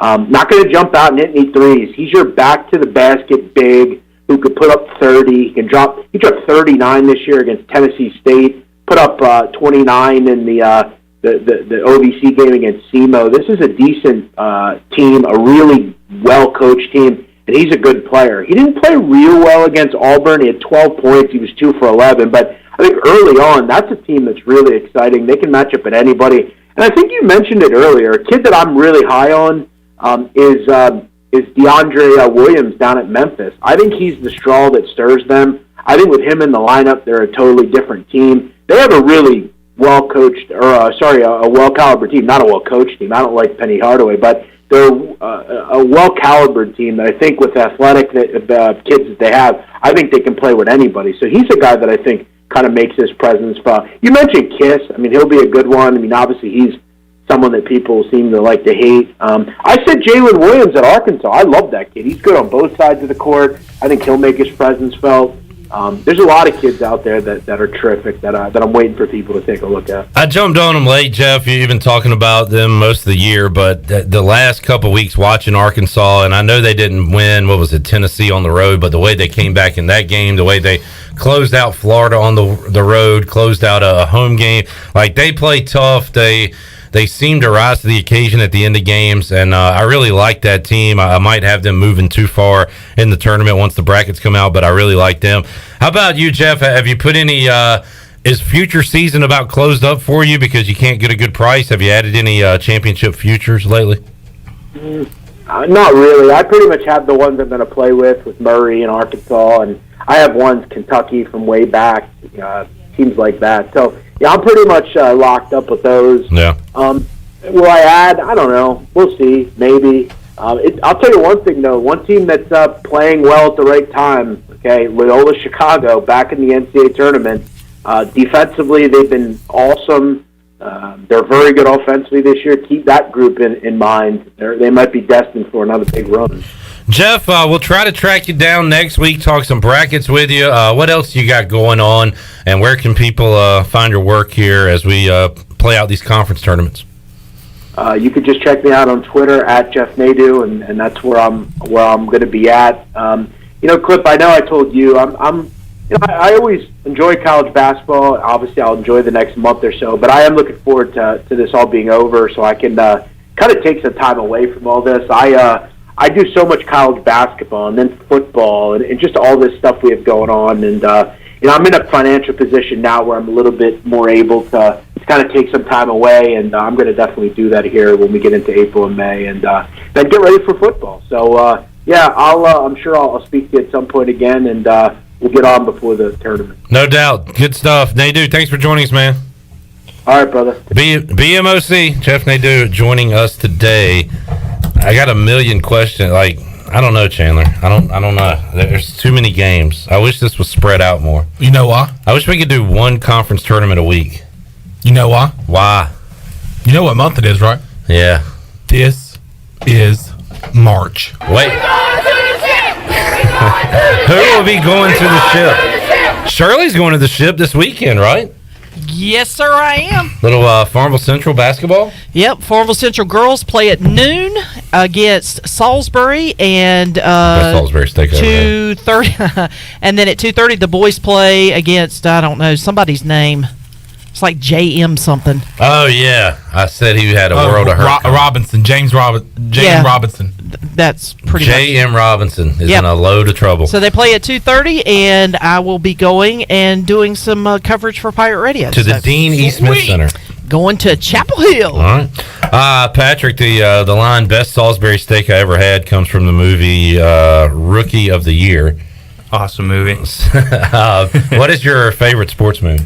Ooh, favorite sports movie? It's kind of sad, but I think Hardball is one of my favorite movies, except when it gets really depressing. I don't know if I've seen that. Really? Keanu Reeves? I know what you're talking about. So, a lady never tells her age, but how old of a gentleman are you? 32. I just turned 32 in February. All right, so you're a little younger than me. CJ, have we ever asked your favorite sports movie? We did a roundtable like a month ago or so, but yeah, We Are Marshall for me. Okay, I'm not even going to say anything. I've never watched it. Oh, We Are Marshall. They don't wear city jerseys. Because I know it's sad. Oh, I thought you were trying to make a joke. It is, and but it's inspirational at the same time. It's good. Something about McConaughey as a coach too kind of rubs me the wrong way. I have 3 that are tied. How are you going to have a 3-way tie? Because I have to have a 3-way tie. Oh, okay, good answer. Okay, so The Natural. I've always loved The Natural. A League of Their Own. Of course. And I'm a big fan of The Blind Side. All right. Special consideration to the Ladybugs. Shirley, that is not a good honorable movie. mention. Ladybugs. I didn't say it was a good movie. You asked right. what your favorite. My favorite. That is a good point. Because my favorite line is when Rodney Dangerfield is staring at a van full of soccer balls, and he says, "All I know is I got a lot of balls." That's my favorite line. No respect. I feel like It's got Jack A in it too. I feel like Major League doesn't get enough credit as best sports movie because it's a comedy. But I think it's the best sports movie. Well, I mean, no, there's a lot of sports movies that I enjoy, but there are just some that no matter where it is on, in the movie, like if it's on, I'll stop and watch it. Those are my 3. Chandler, you like Joanna Man? Is that your favorite? No. What's your favorite? Don't disrespect me, bro. Don't do that. Love and Basketball was a good one. Mine is Rudy. Ah, yeah. Oh, yeah, Rudy. Rudiger. All right. Good round table. Do they make good sports movies anymore? No. When's the last time they made a good sports movie? The one with Kevin James is Shane. That is not a good movie. I watched it. It's a good kids movie. I If I was like 12 years old, I'd be like, "This is an Wait, awesome what movie is that? The one where he's Sean Payton. Go big or go. Oh, I don't think I haven't seen that one. So it's like the story of Sean Payton when he is out because of Bountygate and goes home to. He's like a deadbeat dad. We learned that about Sean Payton. Yeah. And then he goes home to coach his son's football team. No, I never saw that movie. That sucks. It just came out. It's on Netflix. Chandler was telling me how funny it I was. think it was funny. It's not funny. I think Sandlot is also one of That's those. a great movie. Yeah, but I also think that's one of those movies that a lot of people don't mention in the talks of, great sports movies. Chandler's upset. Hey, you know Rotten Tomatoes it real quick? No, Chandler, it doesn't matter. I said Ladybugs. Do you think we can beat that? What's the movie called? It's something about home. It's called Home Team. Home Team. That's it. Home Team. That's it. Let's see what kind of reviews we got for Home Team. We got 6 of 10. 20% Rotten Tomatoes. Good gracious. I loved it. You loved it? No, listen. I am. Listen now. There was parts in that movie I almost urinated on myself. Chandler, you gotta expand your horizons. There were some funny parts, but Oh, get out of here! it made me laugh. But at the end, No, it was like, what did I just watch? What's wrong with y'all? Thank you, Patrick. If we're talking good recent sports movies, Patrick out of left field comes in for the save, CJ. We got a run in here. if we're talking good recent sports movies, how far back do we go? Because I think Creed came out in like 2016, right? You know what? Now Creed is a I very like good that one. movie. You know what? I have heard that those, and I don't even know if Rocky's good, but I watched it as a kid, and I liked Rocky 4 was one of my favorites when he fights the Russian. But I heard that I must break you. I've heard people say the Creed movies are actually better than those. They like are better movies. Yeah, I think they are. Yes. And I haven't watched those. Maybe You need to. I need to watch those. That's You a need good to. call It's- yeah. as far as recent sports movies. Good call. Yeah, Creed is. There's two of them, right? Yes. Okay, yeah. Because I thought I saw a second one, but I wasn't sure. But I definitely saw the first one. Mike P says White Men Can't Jump is the greatest sports movie of all time. Oh, I disagree, but it is funny. It has its moments. Brett says Gridiron Gang was surprisingly good. Gridiron Gang. I'm trying to remember. Is that The which Rock? Longest Yard was good. That I was about to say that one. See, I'm an OG Longest Yard guy. I yeah, like the because original. you have to define when you're talking the Longest Yard. Are you talking the original or the remake? Chandler, you watched the remake, I'm assuming. Remake. Any Given Sunday. I like the cast though, because it's got like Michael Sandler. Irvin. It's got the Great Khali. Yeah, it's got Goldberg and Stone Cold in it too. Yeah, Nelly's in it too, right? Yeah, Nelly's Nelly. Oh wow, Yeah. I forgot about that. What'd And you say, Joey Charlie? Diaz. What'd you say a moment ago? Any Given Sunday. Yeah, that stinks. But The it's game got- of football You got the Al is Pacino played speech. in inches. Yeah. Don't give up yards. Give up inches. Boston College has cut it to 5. The big dog, Glenn Griffin's a big fan of Blue Chips. Are you too young for that one, Patrick? need to watch that. I've I actually remem- never seen Blue Chips. I've never seen it, but I remember seeing Bobby like, Knight's in it? highlights of it. Yeah.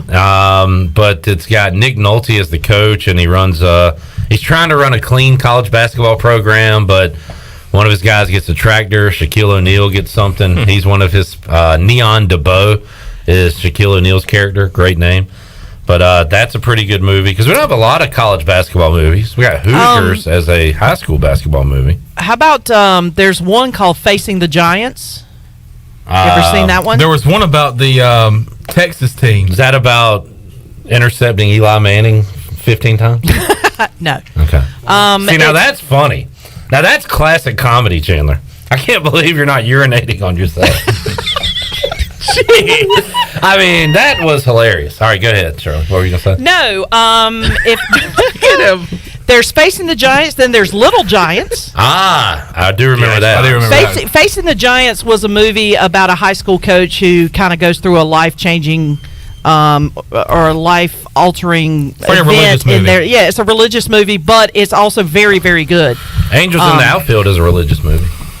Yeah, but Angels in the Outfield is really good. Jesus saved the angels. Got him a win. Just flap the wings. Oh no! Thank you. Steve says This is what you have to deal with, by the way, when you come to our show. Steve says Above the Rim. That is actually a good movie that I would like to see again. Above the Rim was Tupac. very good. Yes, Tupac.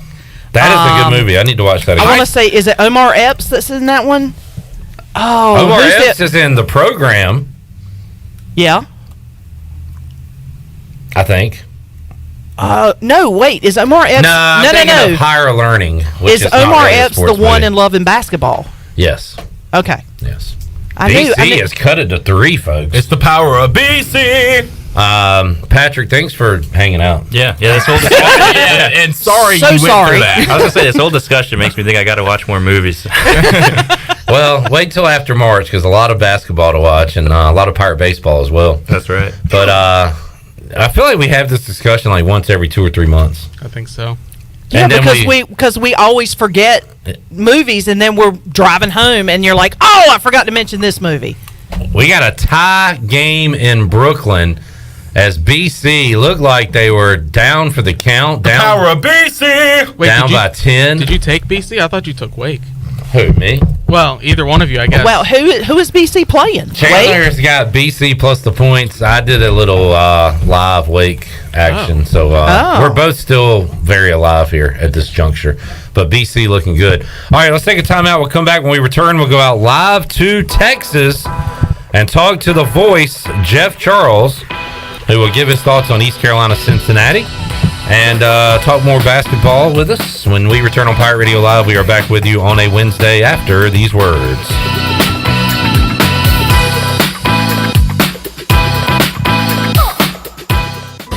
Have you ever seen those exotic aquariums like the guys do in Las Vegas on television? You ever thought about having one of these aquariums in your business? It's more affordable than you think.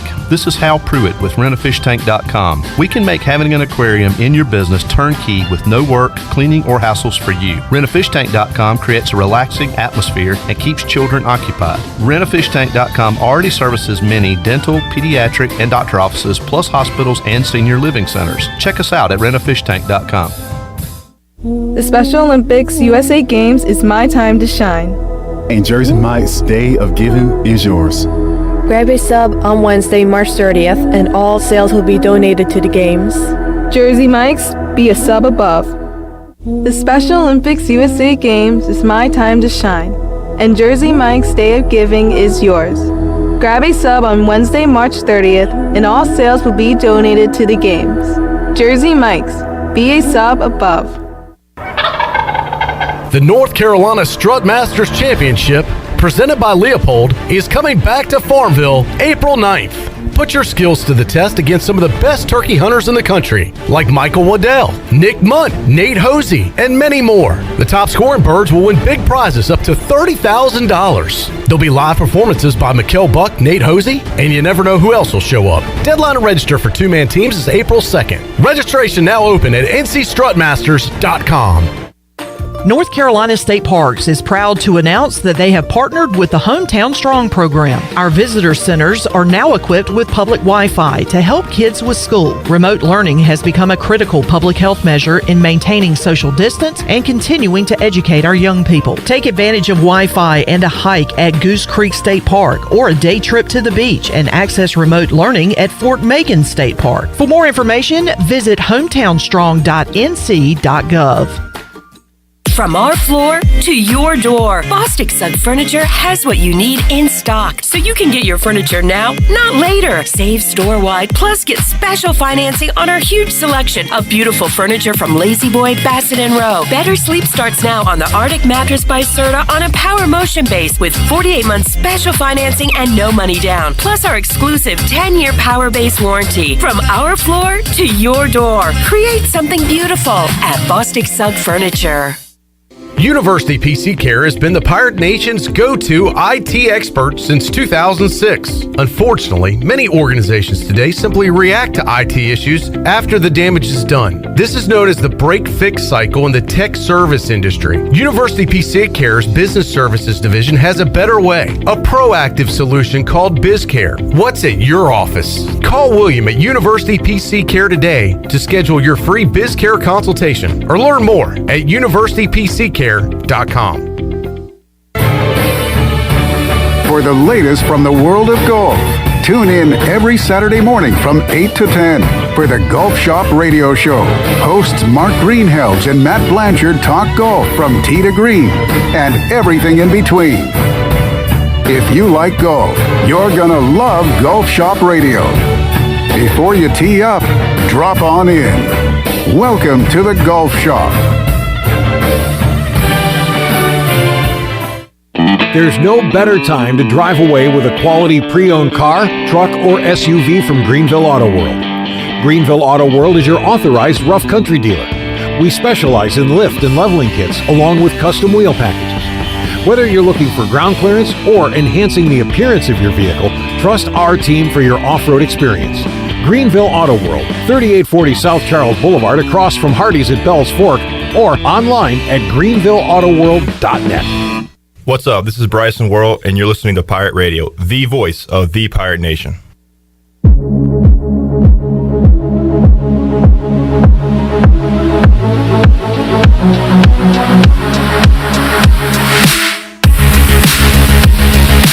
This hour of PRL is brought to you by Tommy's Express Car Wash. Come experience the difference at Tommy's. Now open at the corner of Greenville Boulevard and Red Banks Road. Doesn't your car deserve it? Visit Tommy's Express Car Wash today. Now back to the show. Welcome back. Town Insurance is your premier independent insurance agency. From maximizing opportunities to minimizing risk, Town's insurance advisors offer expert professional advice to clients of all sizes. For personal or business insurance questions, call 756-8300 today. Now let's head back into PRL. Here is your host, Clip Brock. All righty. Radford had tied it up at 2, but the Pirates just tacked one on in the 6th inning. It is now 3-2 in the top of the 6th as East Carolina regains the lead. Looks like on a Carter Cunningham sac fly, scoring Jacob Jenkins Coward. So JJC. There's an update on the Buccaneer Music Hall scoreboard presented by DeBuck. Another update, Boston College has the lead. They were down at least 10 Chandler, with like 5 minutes left. and they went on a run, had a 3-point lead. Wake Forest just scored, so it is 69-68, 153 left to go in the game. Wake Forest, I don't know if they can afford a loss here. And Boston College is just playing for a magical ride here. They are the new Miami. They are this year's Miami, Chandler. Congratulations for you jumping on it today. A day late, but not a dollar short, as the phrase goes. Well, let's just hope that this doesn't go into overtime, because then it can get very interesting for both of us. Overtime is where underdogs go to die. To die. Yeah. To die. We're trying to hook up with the voice, Jeff Charles. We'll try to get him on the line here in a moment. But let's look at the other tournament action. By the way, coming off our chat about sports movies, Omar Epps has sneakily put together a great resume for sports movies. Chad Moore, Major League aficionado, says not only is Major League the greatest sports movie ever, but Omar Epps takes over the role as Willie Mays Hayes in Major League 2. He is also, as we pointed out, in Love and Basketball. He's also in the program and Higher Learning. So playing, I think he was a track star in Higher Learning. He was a football player in the program, which is a great movie if you like the U and renegade college football programs. Wake Forest taking a 3 off the side of the backboard. And now Boston College is in control, up 2 with the ball, 122 and counting left to go in this game. What is wrong with you? I'm sorry. I'm sorry. I was thinking about the mistake that we made yesterday. We were just trying to think about who is that Miami team this year in the ACC. All we had to do was look at the bracket, and we didn't do it. This is who that is. This is the Miami. And how much fun was that last year? It was, and Miami starts their road to the championship tomorrow. That is correct. And I got a big future on that. Wake Forest has tied it up. 45 seconds to go. We're gonna have a timeout. So 70-70 as this one is going down to the wire. Looking at other scores going on around the country on the Buccaneer Music Hall scoreboard presented by the Buck. The Buck. Arizona State has a 53-40 lead over Stanford. That one with 8:38 left to go in the second half. They are playing in round 1 of the Pac-12 tournament. Rhode Island trailing Duquesne. Duquesne up 45-43 as they are in the second half, round 1 of the A-10 tournament. Scores from earlier today: Syracuse routed Florida State 96-57. Good gracious. And Syracuse was an underdog in that game and won by 39 points. They advance to take on Duke, I believe, coming up in round 2 of the tournament. How do you say his last name? Swinder? Swinder? That's what I would say. Oh, Swider. I was about to say there's no N in there. But he had a great game there in one of the last regular seasons, one of the last regular season games of the year. And, man, he lit it up today. 28 points, 13 rebounds. How do you say his name? Oh, you mean former Pirate Charles Coleman with 18 points? 18 and 11 for Charles Coleman today. How fun was that clip, Brock? I mean, we didn't win. No.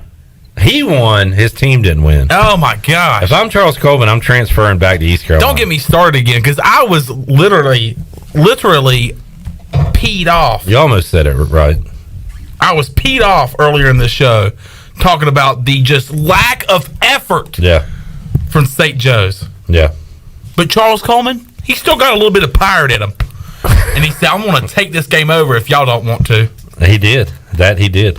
Coming up, Big East Tournament begins today, 4:30, which should be tipping off here shortly. Xavier, a favorite over Butler. And that one, Pac-12 Tournament, Oregon State and Oregon at 5:30. SEC Tournament gets underway tonight, 6 o'clock, Ole Miss and Missouri. Nebraska and Northwestern begin the Big Ten Tournament at 6 o'clock. Big 12 Tournament gets underway tonight, West Virginia and K-State at 7 o'clock on ESPNU. Clemson, winners yesterday over State.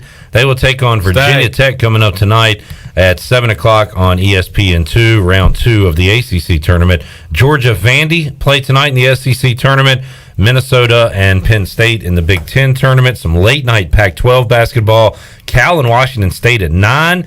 And then even later than that, Utah-Washington. And also at 9:30 tonight, Georgetown plays Seton Hall, round 1 in the Big East. Georgetown with a terrible year this year. 0-19 in Big East play. Good gracious. 6-24 overall. They are the defending Big East tournament champions. Wow. Well, I was going to say, no Gary Hahn on the Wolfpack Radio Network yesterday. I know. After Pirate Radio Live, I was listening to that game and did not hear Gary Hahn's voice. All right, so Chad brings up this. I heard about this. I didn't see this. Did anybody see Buddy Boeheim punching a guy today? The Buddy Punch? That's what I was about to tell y'all. Yeah. I need to. I saw the video. You did? Yeah, if y'all haven't seen the video, definitely look it up. It's a full-on swing.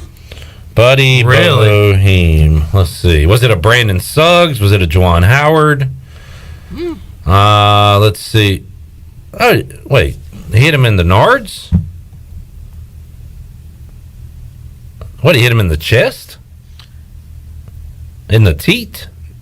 What am I looking at? It looks like he hit him in the stomach, but it was...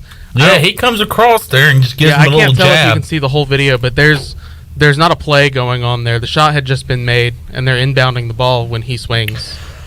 If Brandon Suggs was suspended for a game for what he did, I'm going to assume that Buddy Boeheim will be suspended against Duke tomorrow. How about you guys? You know what? That wouldn't surprise me. However, he did release a statement saying that he did that in frustration because apparently there was a lot of shoving and pushing going on underneath the basket. Yeah. No, you're right. And he said he did apologize to the other player in the handshake line, and that he repeatedly said he was sorry, and the other guy said, "Look, it's no big deal. It's part of basketball." You know what? No, that's good. That is. There was a handshake line. There was a handshake line, and the other guy said, "Look, hey, you know, it's part of basketball. Sometimes it happens." But he did say, good. "Look, he said, look, I was in the wrong. I shouldn't have done it. I retaliated, and it won't happen again. I mean, and that is great. I'm glad he owned up to it, but you're right. He should be suspended. He absolutely should be suspended. Yes. My bad, and then you can't. And when you look at the video, it looks very intentional. It's not like an inadvertent type deal where. Oh yeah, totally. Yeah. He totally. I think at that point he had hit his breaking point and he punched him. He shouldn't have. He owned up to it, but you're right. I think he should get a 1-game suspension. We have seen college basketball ever since the Juwan Howard fiasco just get chippy. We saw it. Well, did you see the Wagner? Oh yeah, it was a fight in the stands. There was a fight in the stands. You had Bryant. It was the Bryant Wagner game. You had the Tulsa East Carolina scuffle. You had this with Buddy Boeheim. College basketball, guys. This is March. Thanks, Chandler. Cool Things picture. are getting a little chippy. We've had Neil Let's Punt. get the chipping. Let's get the chippy. Let's get the pumping. Beep, beep, beep, beep. We had. By the way, I can't get Jeff to answer his phone. By the way, Jeff. What a jabroni. Paging Jeff Charles. Major jabroni behavior from Jeff Charles today. I still can't get over that. He walked over to us. Thank you, Shirley. He walked over to us, second row, and said, "What are you two jabronis doing here?" That was a really cool moment in my life. And I looked at him. I said, "Don't disrespect me, bro. You didn't say a damn thing. Don't do that. Stop disrespecting me, bro. Don't do that. I know I didn't, but you know what I did? I shook his hand. I shook his hand. Hey, Jeff. I want to shake his hand. And then Chandler, during the broadcast, Jeff was calling play-by-play. Chandler was going, "I want to shake his hand," and security was holding him back. I want to shake his hand. Welcome back to the broadcast. And the Pirates bring the ball to court. Tristan Newton over to Brandon Suggs for 3. I want to shake your hand. I want to shake Shot your is hand. up, no good, but security has leveled some dude behind me trying to shake my hand. Well, let's see. I think he's got a black eye. I think he was going for Cy Seymour. I don't know. We had Neil Punt on the show, former ECU center, several times. Just saw a tweet from his son, Caden Punt, who is a good basketball player because Neil puts out highlights of him. And he says, thanks to Coach Dooley and the Pirates for having me and my brother to watch practice. And they are practicing, the Pirates are, with a lot of purple seats, so it feels like home because they're practicing at TCU. So East Carolina getting some work in today. Boston College trying to win it at the end of regulation. And we are going to overtime where underdogs go to die. This could not work out. They'll win by 15 points. They'll win by 15 points in overtime. Oh, man. So Wake had it and committed an offensive foul. And then BC tries to drive. What is their coach? They're trying to say if there was a foul. There was a jersey pull there. There was a jersey pull, and then which they're not going to call anything, but there ain't nothing here. No, that's clean. But there was definitely on number 5. They probably wanted to get him the ball the way all the attention was going. Definitely not a foul there, but he got his jersey tugged and all kinds of stuff there. But late in the game, you're more times than not going to get that call. This is March. John Rothstein is going to sue you. Although John Rothstein really can't take credit for this is March, I guess, either. It's a month. Do you think I care? This is March. Shirley, take us to break. We'll continue to see if we can get up with the voice. If not, we'll just talk college basketball because we got awesome games going on. We got East Carolina leading Radford 3-2 in the top of the 7th. Is this game going by fast? It seems like it, yeah. Started at 3. We hadn't been 2 hours yet, and we're through 6. So, yeah, it's going at a pretty good pace here today. Pirates lead at 3-2 on the Buckner Music Hall scoreboard presented by Dub Up. Dub Up. We'll be back with you. More Pirate Radio Live on the way after these words.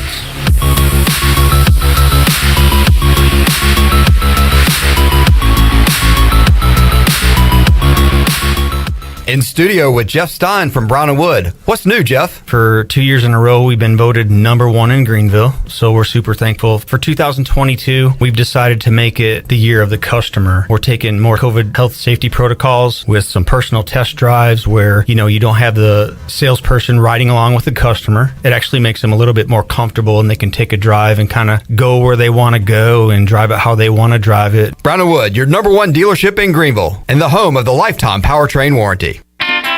You know what happens when you mess with a 125-year-old legend? You get Topo Chico Hard Seltzer.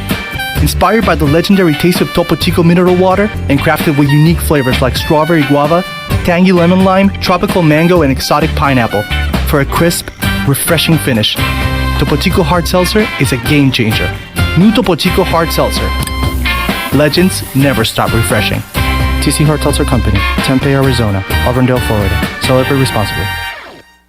How much does the word reliable mean? Sure, all businesses describe themselves as reliable, and we certainly wouldn't expect any business to be unreliable, but when you take a word like reliable and make it your way of life, the entire core of your business, it tends to mean a little more. And it's something you have to show people, not tell them. At Delcor, we show it by being there the same day you call. We show it by simply doing outstanding work with exceptional products, a family-oriented work ethic, and genuine caring for all of our neighbors throughout Eastern NC, because in a time of need, we know the first and the only thing you need is someone you can count on. That's why we only use equipment you can count on too, like a train comfort system. It's hard to stop a train. Delcor can have a new train comfort system installed in no time, or we can provide an AC tune-up to make sure your system is performing well. So will your system keep you cool all summer? Find out. Call us. We're Delcor, the service professionals. Reliable for over 4 decades. Visit DelcorInc.com today. The best burgers around. Everyone loves a thick, juicy, and fresh burger. Tiebreakers in Greenville, plus the all-new Tiebreakers in Winterville, do real burgers better than anybody. So don't just go to any burger-themed restaurant chain. It's time to break the chain and eat local. Tiebreakers, real burgers at its best. Everybody loves burgers. UBE and PirateWear.com is excited to offer Pirate Nation the largest selection of new ECU merchandise and tailgate supplies ever. UBE has the best prices in town, so that makes UBE your one-stop shop for all things ECU. UBE does daily restocks of Champion, Adidas, and Under Armour. Don't forget to bring your young Pirates in to plunder the Crow's Nest, which is the only kids store dedicated to ECU. Plenty of free parking uptown in Greenville. Visit them at PirateWear.com. Go Pirates! At Jimmy John's, we don't make sandwiches. We make the sandwich of sandwiches. We use fresh veggies because we don't hate salads. We just feel bad for them. We make our sandwiches exactly how you want because you're the one who's eating it. And we bake bread all day, every day because stale bread isn't bread. It's croutons. Sandwich history is written by the victors. Good thing we have legible handwriting. Jimmy John's, the sandwich of sandwiches. Order pickup or delivery on the app. Hey Pirate Nation, this is proud ECU graduate and former baseball player Brandon Manning inviting you to join my team at Farm Bureau Insurance. Right now is a good time to review your coverage with a local trusted agent like me. I will make myself available before or after business hours, and my clients always have my cell phone number if they need anything. From home, auto, or life, give me a call today and let's talk about your insurance coverage and about the Pirates. Call 531-1812 and go Pirates! Pirate Radio. We'll strap it on with anybody, anywhere. It doesn't matter. I know this. I want to win or lose with the group that we have in our locker room. The voice of the Pirate Nation.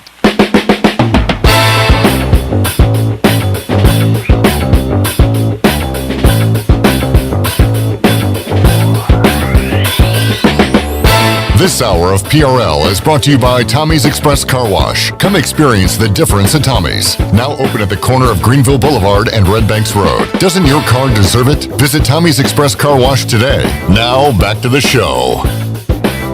Welcome back. Villa Verde on 10th Street and Villa Verde Dos by the hospital are open for you, serving unique and healthy dishes from the Dominican Republic. Order online at myvillaverde.com or the Villa Verde app. Order a family meal that feeds 6 to 7 people and they'll have it ready for curbside pickup today. Whether it's dine-in or takeout, Villa Verde is a platform for good. Now let's head back into PRL. Here is Clip Brock. All right, back with you here on Pirate Radio Live. Boston College.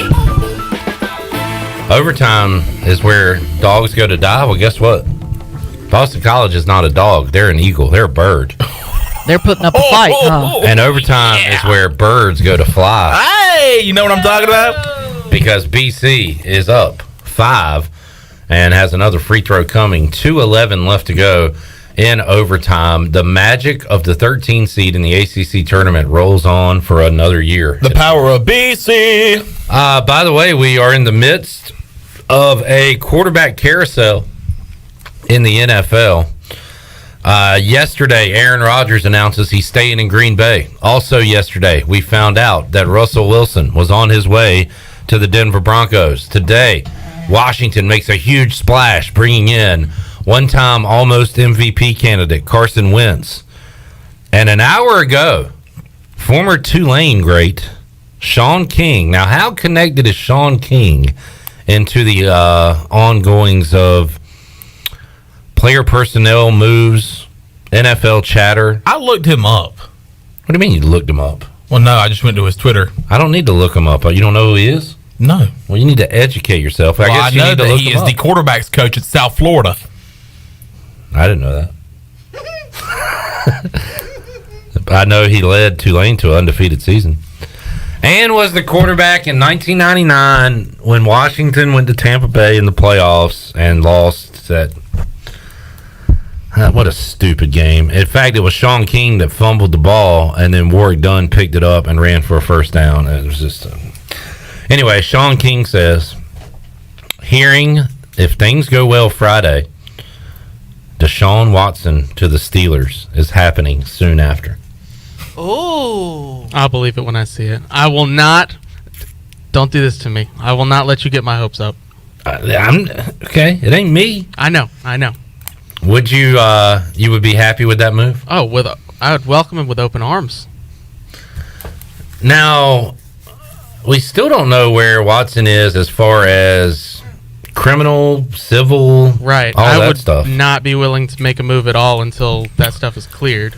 Of course. You would also think, or maybe I'm wrong assuming this, but should we assume that if a team is going to pay a lot for him, that they know things are settled or that is coming to an end? You would have to assume so, right? Because that's a huge risk. Yeah. Otherwise, yeah. To do that and to have him have to sit out games would be just stupid. That would be horrible. Yeah.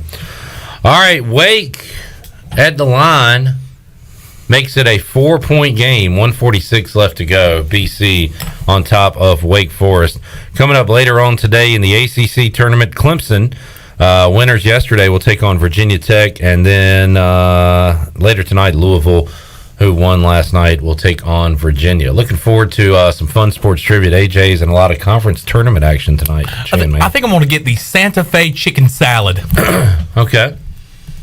I think I'm going to get there about 7 o'clock, watch the Hornets play, order a Santa Fe chicken salad, which is really good. I'm going to probably get it with extra chicken. Get me a little cold brew. What kind of dressing goes on a Santa Fe chicken salad? I do ranch. Okay. Because that sounds good. I like the, I went to the buffalo chicken wrap last week, but they also have the Santa Fe chicken wrap. Yeah. What's the difference? I don't know what a Santa Fe chicken Santa Fe Tex-Mex. It's got instead of the buffalo, it's got kind of onions, like a lot of onions, kind of like Mexican seasoning. Tomatoes. Doesn't have rice.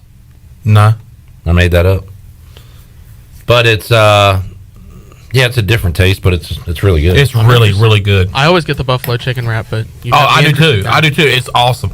And their fries are great there too. Oh yeah. I just got to lay off the carbs, man. I've been going ham on that on the carbs lately. Should I read that Redbeard tweet or just leave it on Twitter? I see it as a notification. I'm afraid to read it.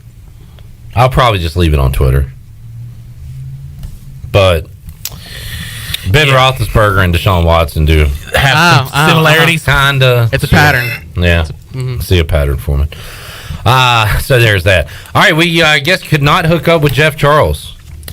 By the way, you were talking about the Rudy Gobert and it being around this time. It's gone. Anyway, but 2 years ago today is when he was touching all the mics. There you go. And then it was announced like a day or two later that he had COVID and was, I believe, patient zero in the NBA. Yep, he was. Did you see what happened here? They got the turnover and then missed the three.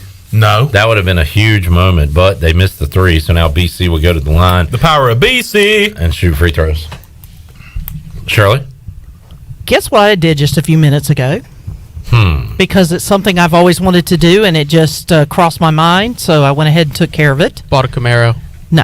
Oh. I wish I could afford to buy a Camaro. Punch Troy D. I am on a ticket wait list to get tickets to see the Savannah Bananas. No, you're not. Are we all? Wait, first of all, there's a wait list? There is a wait list because there. the season tickets sell out almost. They sold out in 2 hours when they went on sale. The season ticket holders, the ones that have been purchasing tickets, they all sold out. So they have a handful of individual game tickets. They're not going to release those until the April 5th is for the June games. So I'm going to try and see if we can't track down some tickets to go to the Savannah Bananas. Us? Yes. Oh, sweet. So road trip, everybody, hop in. So we are going. So what I've done is I put myself on the wait list so that when the tickets do go on sale, I'll get a notification saying that they're up, and I can see if I can't jump on them. So that would be fun, and we would document and make it into a nice video. Yep, we'll document the whole trip down. And Molly, you want to go? What do I look like? If I want to go watch, by the way, excuse me, Shirley. Sorry. If I want to go watch baseball, sorry, Molly. I'm going to watch baseball. I'm not going to watch people go out there with a golf club, or if I want to play golf, I'll go play golf. If I want to watch baseball, I'll go watch baseball. And a lot of people think that this is funny and cute, and it is cute, but I mean, really, you're taking away from the integrity of the game. We got, Charlie, you sound like Sam Elliott. You got the pitcher out here by himself. Dodge Ram. You're special kind of stupid, aren't you? Get out of here with all that mess. Real Molly likes the Savannah Bananas. I love the Savannah. You know what? And you like caps. You like hats a lot. Yeah. And you need to go to their website because their hats are pretty sweet looking, especially the fitted ones, which are the ones that I know you like. But they've also got a fan designed jersey that I am going to have to get my hands on. So, but yeah. As soon as they go on sale, I'm going to try to jump on it, and we might be able to be taking a trip in June to go see the Savannah Bananas. I tell you this, if baseball, Major League Baseball don't get their act together, there's going to be a lot of minor league baseball that's going to get sold out. A lot of well-attended Wood Ducks. So Savannah, that's like is that independent league, I believe? I'm not sure. Well, hold on. Let me go to the website again. They're like the Harlem Globetrotters of baseball. Except they don't win every game. Savannah Bananas, world famous baseball circus is how they describe themselves. Exactly. What did I tell you? I don't want to go to a circus of baseball. Shirley, they have sold out every game since 2016. Mm-hmm. Wow. That's ridiculous. Mm-hmm. Well, I guess I'll get a few of my kids up and we'll come up with something. Well, they're in the Coastal Plain League. Yeah. And for the first time ever, they're a college. They're one of those summer league teams. Oh, okay. They're a summer league team. Yeah, and they went on. They're going on a world tour. Why didn't you say that? Well, you act like you know it now after I said it. So tour? Yes, they're going on a world tour, and when I say world tour, it's like 3 counties. It's different states. Like they got. I'm looking at their schedule. 1, 2, 3, 4, 5, 6, 7, 8, 9, 10, 11, 12 out of the 14 games are sold out. That's awesome. Good for them. They're traveling to Kansas City, Birmingham, Alabama, Columbus, Georgia, Savannah, Georgia, obviously, West Palm Beach, Florida for a couple of games, Montgomery, Alabama for a couple of games, Daytona Beach for a couple of games. So they're calling it the 2022 Banana Ball World Tour. That's 14 game swing. 12 of the 14 are completely sold out. And the schedule I was looking at the schedule for this month, they're all sold out.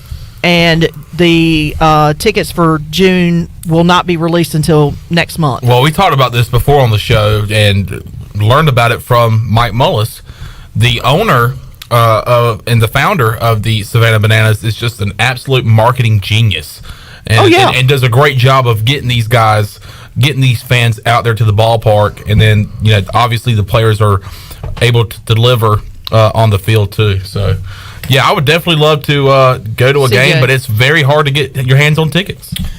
All right. That's the jersey I want. I want it. Yeah. Joe Lunardi has Wake Forest as one of his last 4 in right now. And they are down by 7 with 27 seconds left to go. They are going to lose to Boston College. This is the second straight year where the 13 seed in the ACC tournament has won 2 games. And by the way, Chandler, Miami did not win that third game last year, but they did cover. Remember, they... I thought they went 4 games deep. Did they win? There was 3 days, I know, where they won, and we were like, all right, we got to go. And then they lost on the 4th day. Is that how it went? I'm not sure, but I want to say they played more than 3 games. Okay.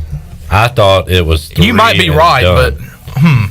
Let's take a look-see at what happened. So they won, and then lost. You were right, but that was fun. And then they covered on the last day, so they were done, but we went out with a bang.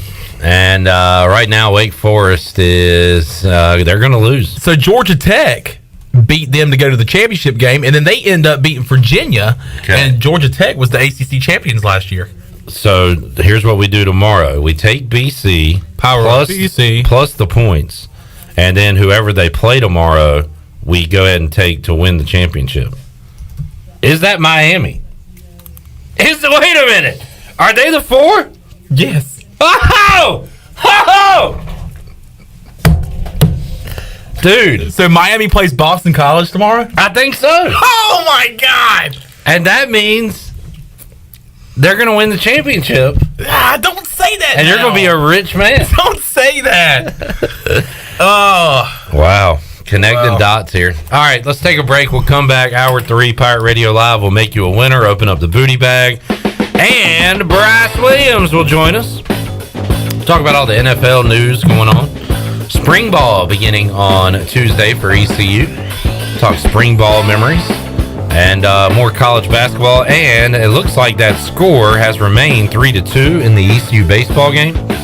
So 3-2, 1 out. Shirley, what you got? I also have the voice on hold. We will talk to him after the break. Sounds great. We'll talk to Jeff Charles live in Texas when we return on Pirate Radio Live after this.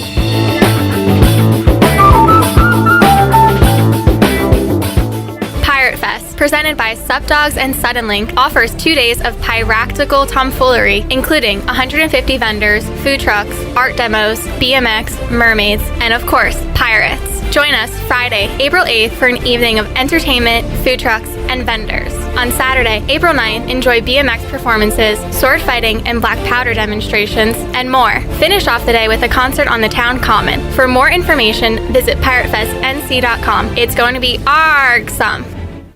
The Buccaneer Music Hall is your beacon of music in the land of pirates and ENC. Open 7 days a week from noon until 2 a.m., the Buck features live music every night of the week. Tuesday is karaoke with DJ Captain Morgan. Wednesday is acoustic night. Thursday is the DJ dance party. And Friday and Saturday nights, it's live bands. Check out the Buck's Facebook or Instagram page for more information. The Buccaneer Music Hall. We'll see you at the Buck. Hello, Eastern North Carolina. If you're looking for a great place to work with competitive pay and advancement opportunities, Pitt County Schools is hiring. We employ over 3,000 people, and we're one of the largest employers in Pitt County. Pitt County Schools is currently seeking teachers, bus drivers, school nutrition personnel, facility staff, custodians, clerical staff, and more. We offer advanced leadership opportunities for our educators and competitive pay for our skilled labor force. Come work for a diverse, thriving school system and be an important part of ensuring success for the students of Pitt County who are the future of Eastern North Carolina. To fill out an application, visit our website today at pittschools.org. That's pittschools.org, or go directly to our job postings at bit.ly/PCS Employment. Employment. That's bit.ly/PCS Employment. Pitt County Schools, engaging, empowering, and elevating every student and every staff member every single day. Pirate fans, get ready for a winning season and team up with Quality Equipment, your local John Deere dealer and proud sponsor of the ECU Pirates. When you do business with us, you'll get things done right. We're proud to offer a large selection of new and used John Deere equipment, a fully stocked parts department, and a highly trained staff who is here to support you throughout the life of your equipment. So get quality done right before every ECU game day and visit QualityEquip.com. This is Dr. Christopher McDowell from Orthopedics East and Sports Medicine Center. Our practice has been caring for athletes at ECU and the residents of Eastern North Carolina for more than 35 years. Whether it's treatment for your sports injury or it's time for that joint replacement, Orthopedics East provides the latest in operative and non-operative orthopedic care. We also offer on-site physical therapy and MRI services. For experience and professional care, call us at 757-BONE or visit us online at orthoeast.com. Go Pirates! Hi, I'm Annalie Newhoff. And I'm Rob Campbell. And we are with CopyPro. We have been locally owned and operated here in Eastern North Carolina for almost 50 years. CopyPro is the leader in office technology. Does your business struggle with keeping printing costs low or producing professional documents? Here at CopyPro, total customer satisfaction is our #1 priority. We have a variety of solutions to help reduce your printing expenses and make your business more productive. Call us today at 1-800-682-6558 or online at copypro.net. CopyPro, we are the professional office systems people. Hey Pirate Nation, this is Scott Harris with RE/MAX Preferred Realty. I've been in Greenville over 25 years. I'm a proud graduate of ECU. If you're looking to buy or sell a home, then give me a call today and let me help make your real estate process fun and easy. I keep it simple and explain the process every step of the way. My goals are your goals. There are no long-term contracts, and you always deal with me from start to finish. The right home starts with the right agent. Call me, Scott Harris, at 347-1857. Go Pirates! This is Pirate Radio, WGHB Farmville, 1250 and 92.7 FM Greenville, WDLX Washington, 930 and 104.1 FM Washington.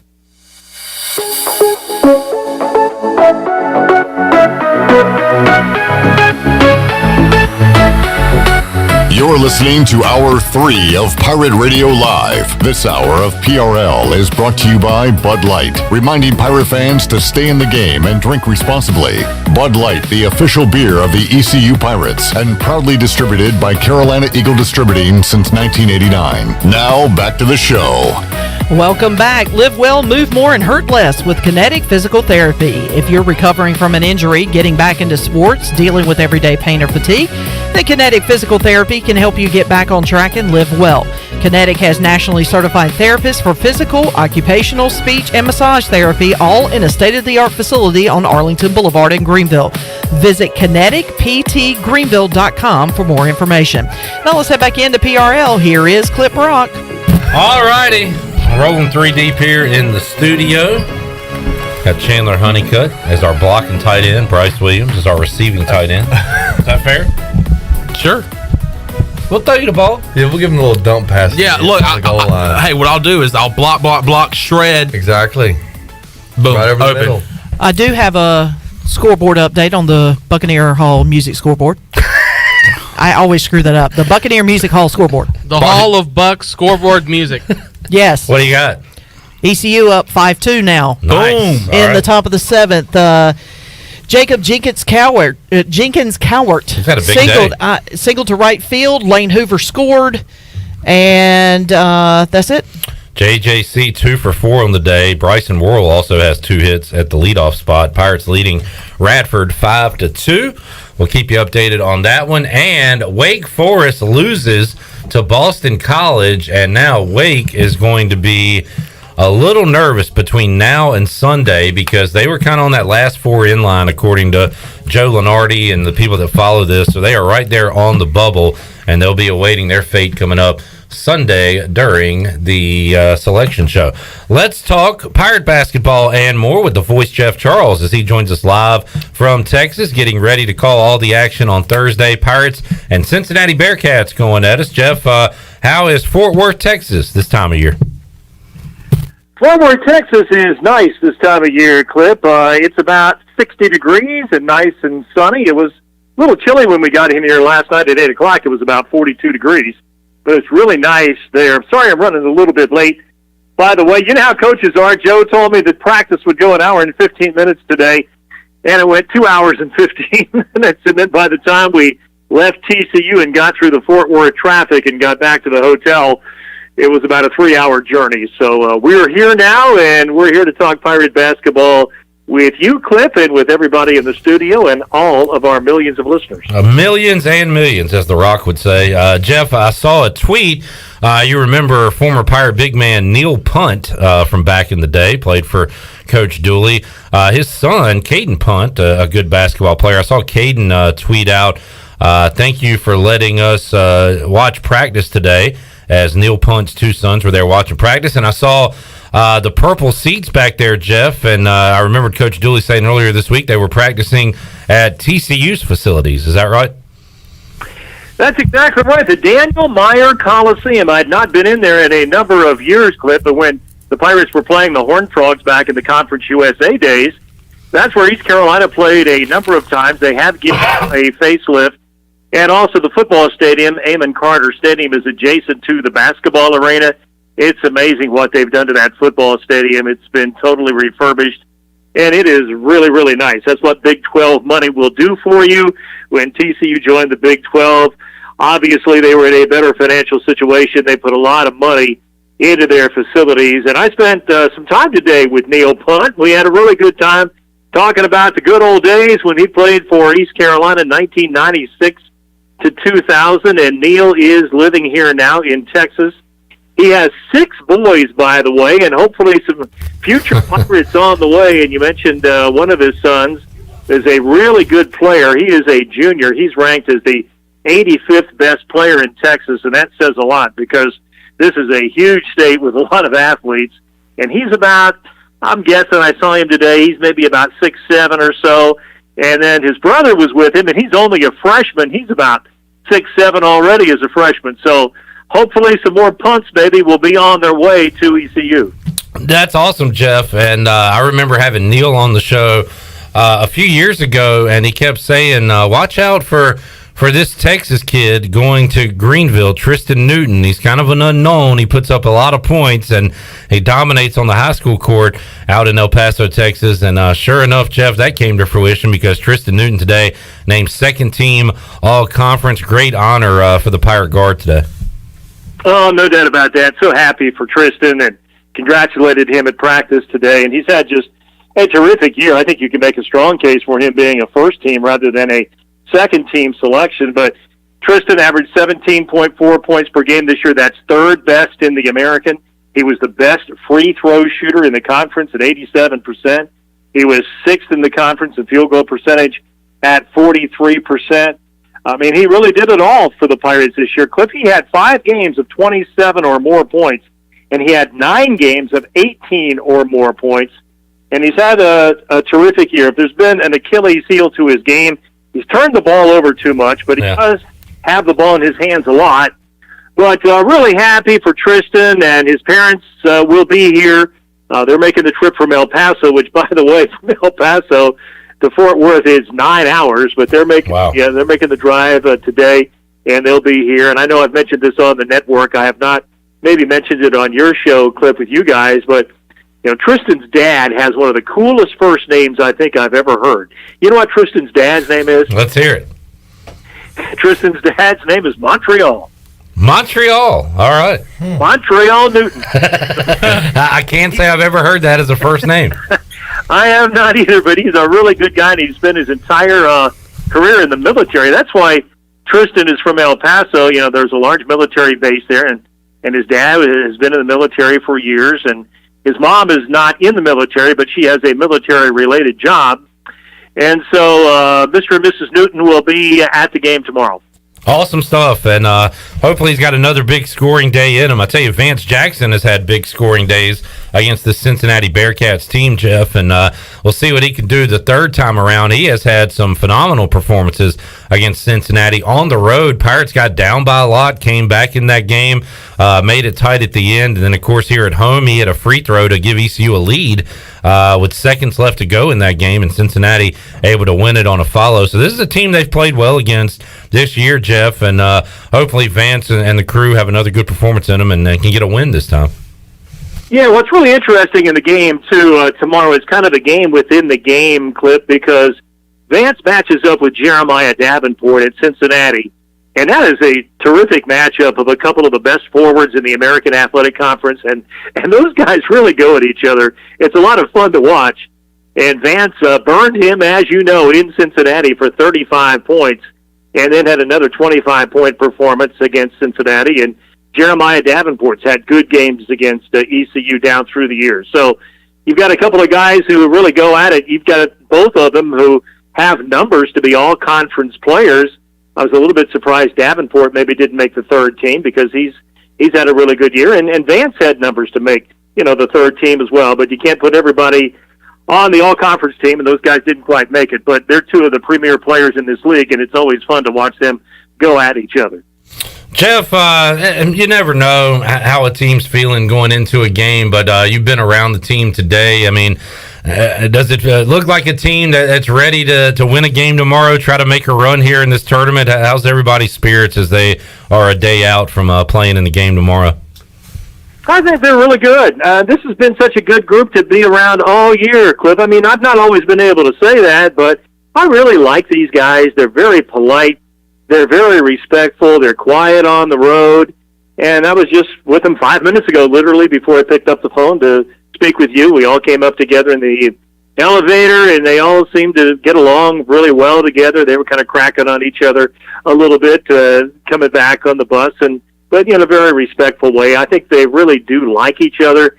And, they spend so much time together. If you don't like a guy that you're having to spend a lot of time together, it's kind of a miserable experience. But I've not seen that at all with these guys. And I thought they had a really spirited, really good practice today. And I talked to Joe after practice. He felt good about it, too. I thought they had a lot of energy.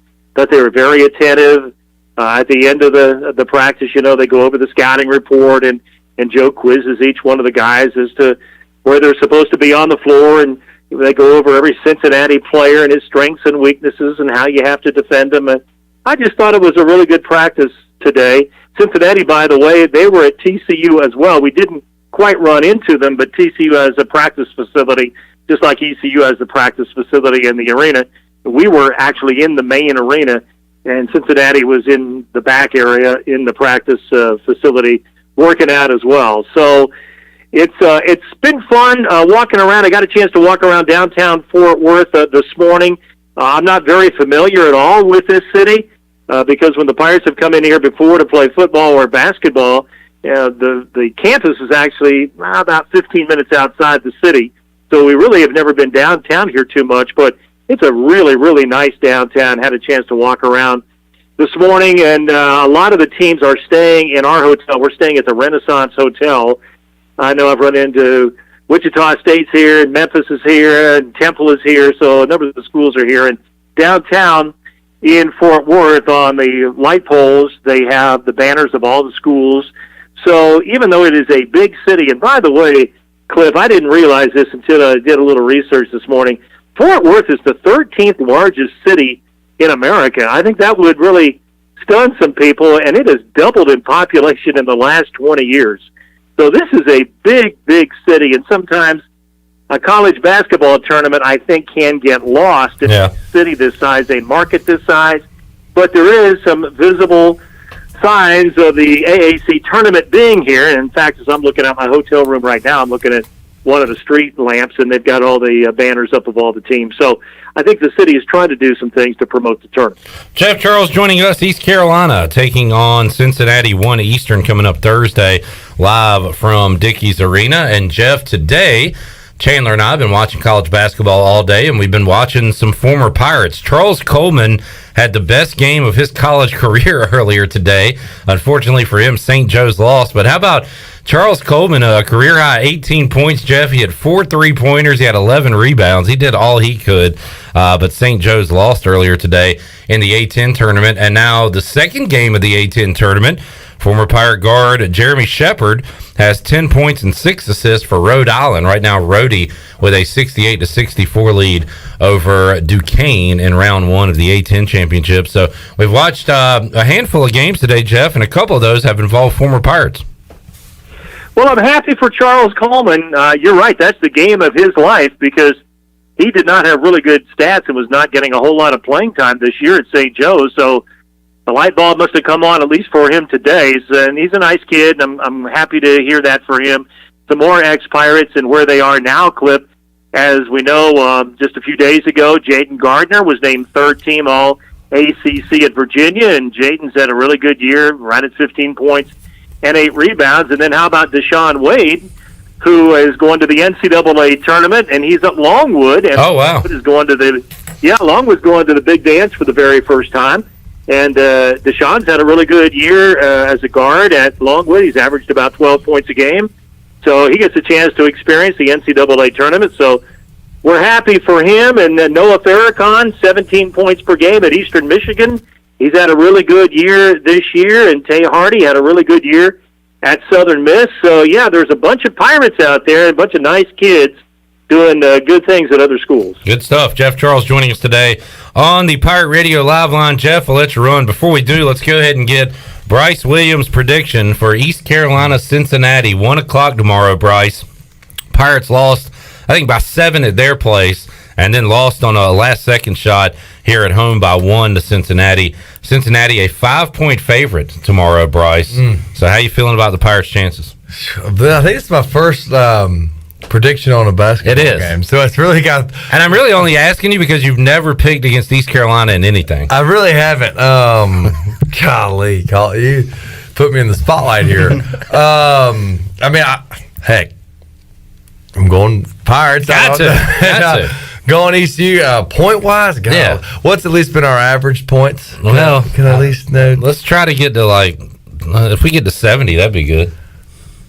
All right. Well, in that case, we'll go. I'm 67, 53. Oh wow, 14-point win. Is that 14? My bad. No, we're taking. What do you think, Jeff? Is that? Yeah, I want to hear the Bryce has been spoken. That's what. We'll see what happens coming up. I'll tomorrow. leave the basketball to the main man, Jeff. There. All right. Fair enough. I know Bryce is a football guy, but he's maybe heard this. I know you guys have, and there's an old saying in basketball that it's tough to beat the same team 3 times in the same year. Yeah, goodness, yeah. That can be the case, and ECU had a really close game at home. The guard, a 6-foot guard, Julius, got the tip in, the slowest guy on the floor at the end of the game, and beat the Pirates in Greenville. And the problem in Cincinnati, guys, is that ECU got way, way behind in the first half and really had to play catch-up, and that's really hard to do, especially on the road. And even though it was an 8-point game, it really wasn't an 8-point game. So, but they match up pretty well against Cincinnati. This is not the Cincinnati team of, the Bob, the Huggins era, or the Mick Cronin era, where they were really, really good and conference champions and going to NCAA tournaments and all of that. This team is down a notch. So maybe the Pirates, I really do think they have a shot at them tomorrow. They're going to have to play really, really well, going to have to shoot the ball well. I think East Carolina is going to have to shoot 45 to 50% in this game to have a chance. And as we all know, that's been a struggle for this ball club this year. But if they can do that, they always defend pretty well. I think they got a chance. I really give them a puncher's chance in the game tomorrow, guys.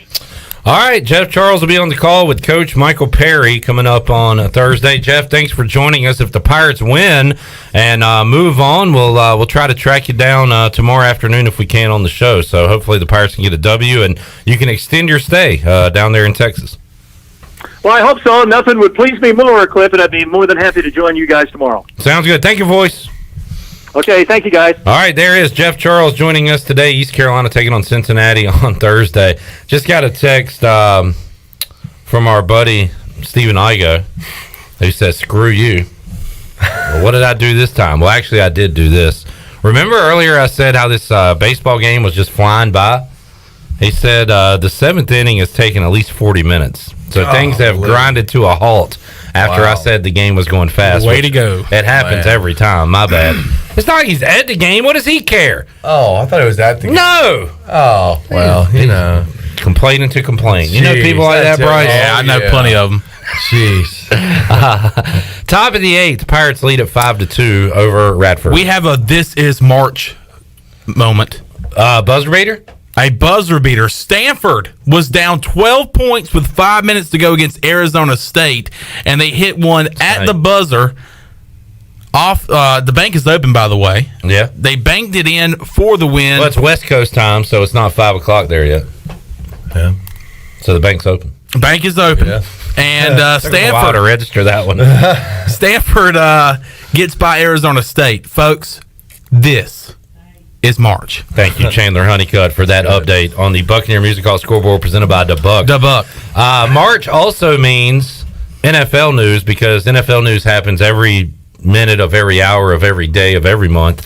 And we'll talk about some of the quarterback carousel with Bryce Williams, a little Pirate Spring football, and more when we return on Pirate Radio Live. We'll be back with you after these words.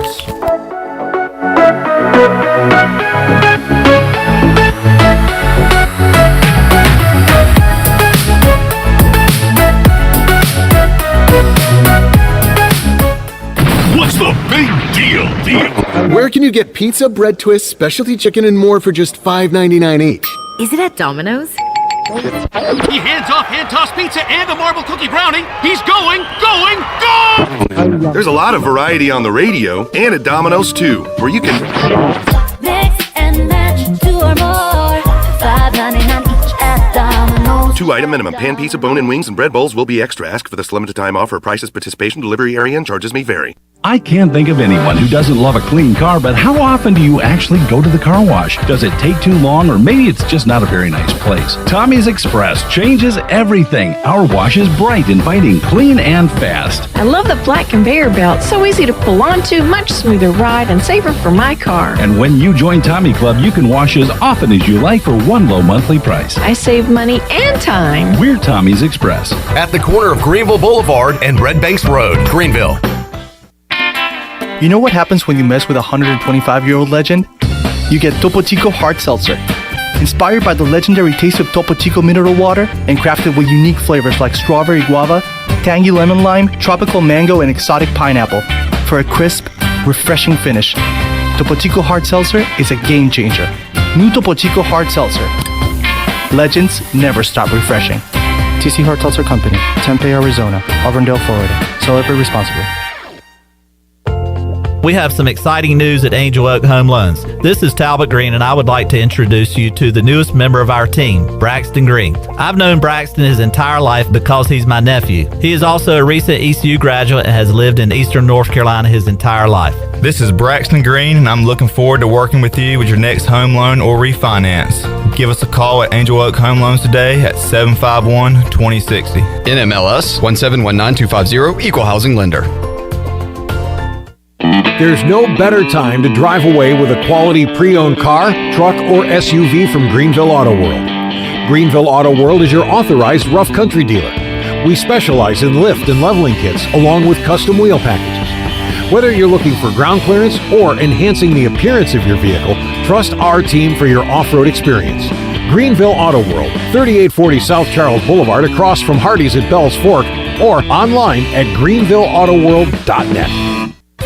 Chico's in downtown Greenville is celebrating 39 years in business all month during March with a special anniversary menu. Grab your amigos and enjoy blasts from the past menu favorites like Cancun oysters, chili dog, costillas, and the pollo limon. The celebration doesn't stop with your favorite Mexican food. Drop in for one of those famous Chico's margaritas in the bar or outside on the patio. Hurry in, the celebration menu ends March 31st. Chico's, where the fiesta never ends. Introducing new Bud Light Seltzer Hard Soda, Classic Cola, Cherry Cola, Citrus Soda, and Orange Soda. You hear that? It's seltzer with a pop of soda, all with zero sugar. Bud Light Seltzer Hard Soda, the loudest flavors ever. Pick up some new Bud Light Seltzer Hard Soda at your favorite retailer today. Bud Light, proudly distributed by Carolina Eagle Distributing since 1989, and the official beer of the ECU Pirates. This is Dr. Phil Perdue with Orthopedics East and Sports Medicine Center. My colleagues and I recognize how difficult this time is for everyone in our community. We continue to see patients during the week while taking precautions to keep everyone safe. Our extended care clinic is now open on Saturdays and Sundays from 10 a.m. to 2 p.m., so you can avoid the emergency department for your urgent orthopedic care. For more information, please contact us at 757-2663 or visit our website at orthoeast.com. Pirate Radio. Blah, blah, blah. This. Blah, blah, blah, blah. Is. Blah. Pirate. Blah, blah. Radio.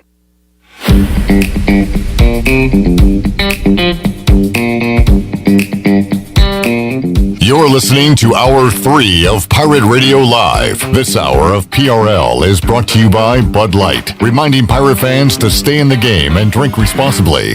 Bud Light, the official beer of the ECU Pirates, and proudly distributed by Carolina Eagle Distributing since 1989. Now, back to the show. Welcome back. Taking a quick look at your stock market. It was a good day today. The stock market, or the Dow rather, rose 653 points, closed out at 33,286. NASDAQ was ahead 460 at 13,255. The S&P jumped 107 points and closed out the day at 4,277.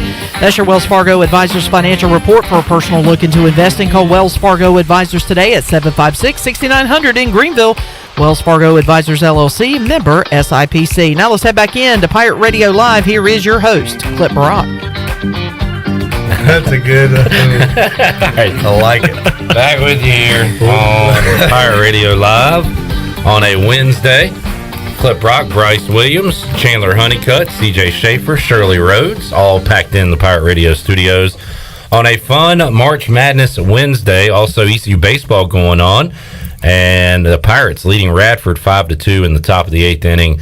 We'll continue to keep you updated on that one and the other scores going on the Buccaneer Music Hall scoreboard presented by Buck. Buck. Rhode Island right now 72-68 over Duquesne. I love when people see Duquesne for the first time, like Bryce Williams just did, and said, who is Duquesne? Duquesne? Yeah. Duquesne. And we're still trying to figure out how they got Duquesne out of that word. You imagine that word on Scrabble? That's a lot with that Q in there. Yeah. Let's go to our Pittsburgh native, Filipino Pittsburghian from Havelock, CJ Schaefer. CJ, what do you got? It's I just looked it up so I could give you the official thing. It says the proud French name was formed in Normandy when a family resided in Normandy. It's a local form of this place name meaning Quesney or Chenet. Okay, that didn't help at all. I don't know what that means. I don't know what any of that means. I was waiting for like the punchline. No, I don't know what any of this means. You had me in the first half, I'm not gonna lie. But I know it's a fort, an old fort that is no longer there in downtown Pittsburgh. Okay. We were right that it was French though. Yeah, well you were. Good call. Yeah. I was thinking Native American, and then immediately I was like, no, that is not Native American. But in fairness, if you look at that name, it definitely says Duquesne. Duquesne is just wrong. Right. Because there's an S in it. There's no A in it. Yeah. To get Duquesne from that. Right.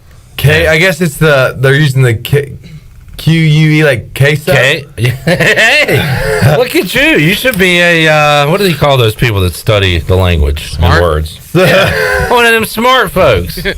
One of them smart people. Duquesne. I like that better than Duquesne. Utah State has a 38-27 lead over Air Force at the half. Butler and Xavier tied at 26 at the half.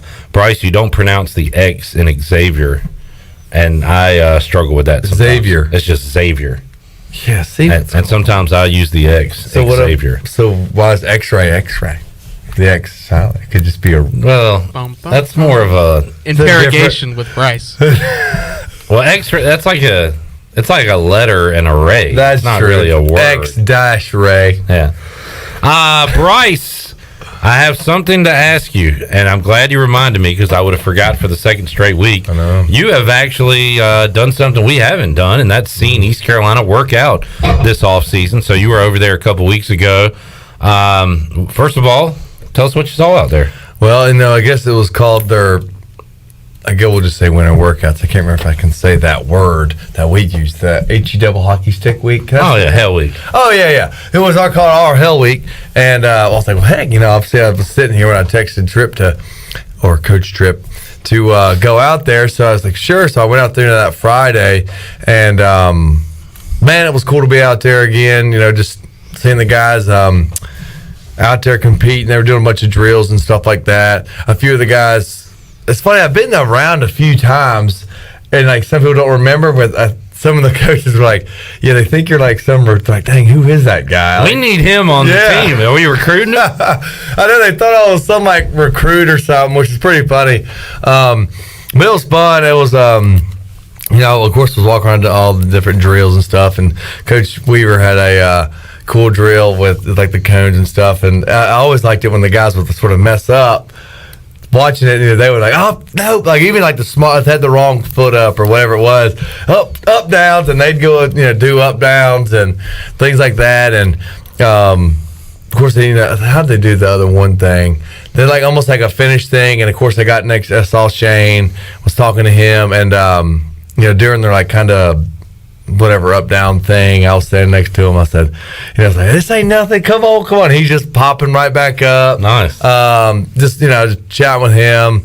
So it was cool to see him. And then that's good. Oh gosh, the Aaron Jarman. No, I was going to the running back. I just lost my mind. Keaton Rajay. Keaton. Well, so Rajay did actually come up to me, say what's up. Holton came up to me, say what's up before it got going. So it was just cool to be out there and see those guys. But Keaton Mitchell was pretty funny. You could just tell he was just out there free flowing, not bothered by anything. So it's always funny to see those guys too, just not even affecting them. And obviously Shane was doing a great job.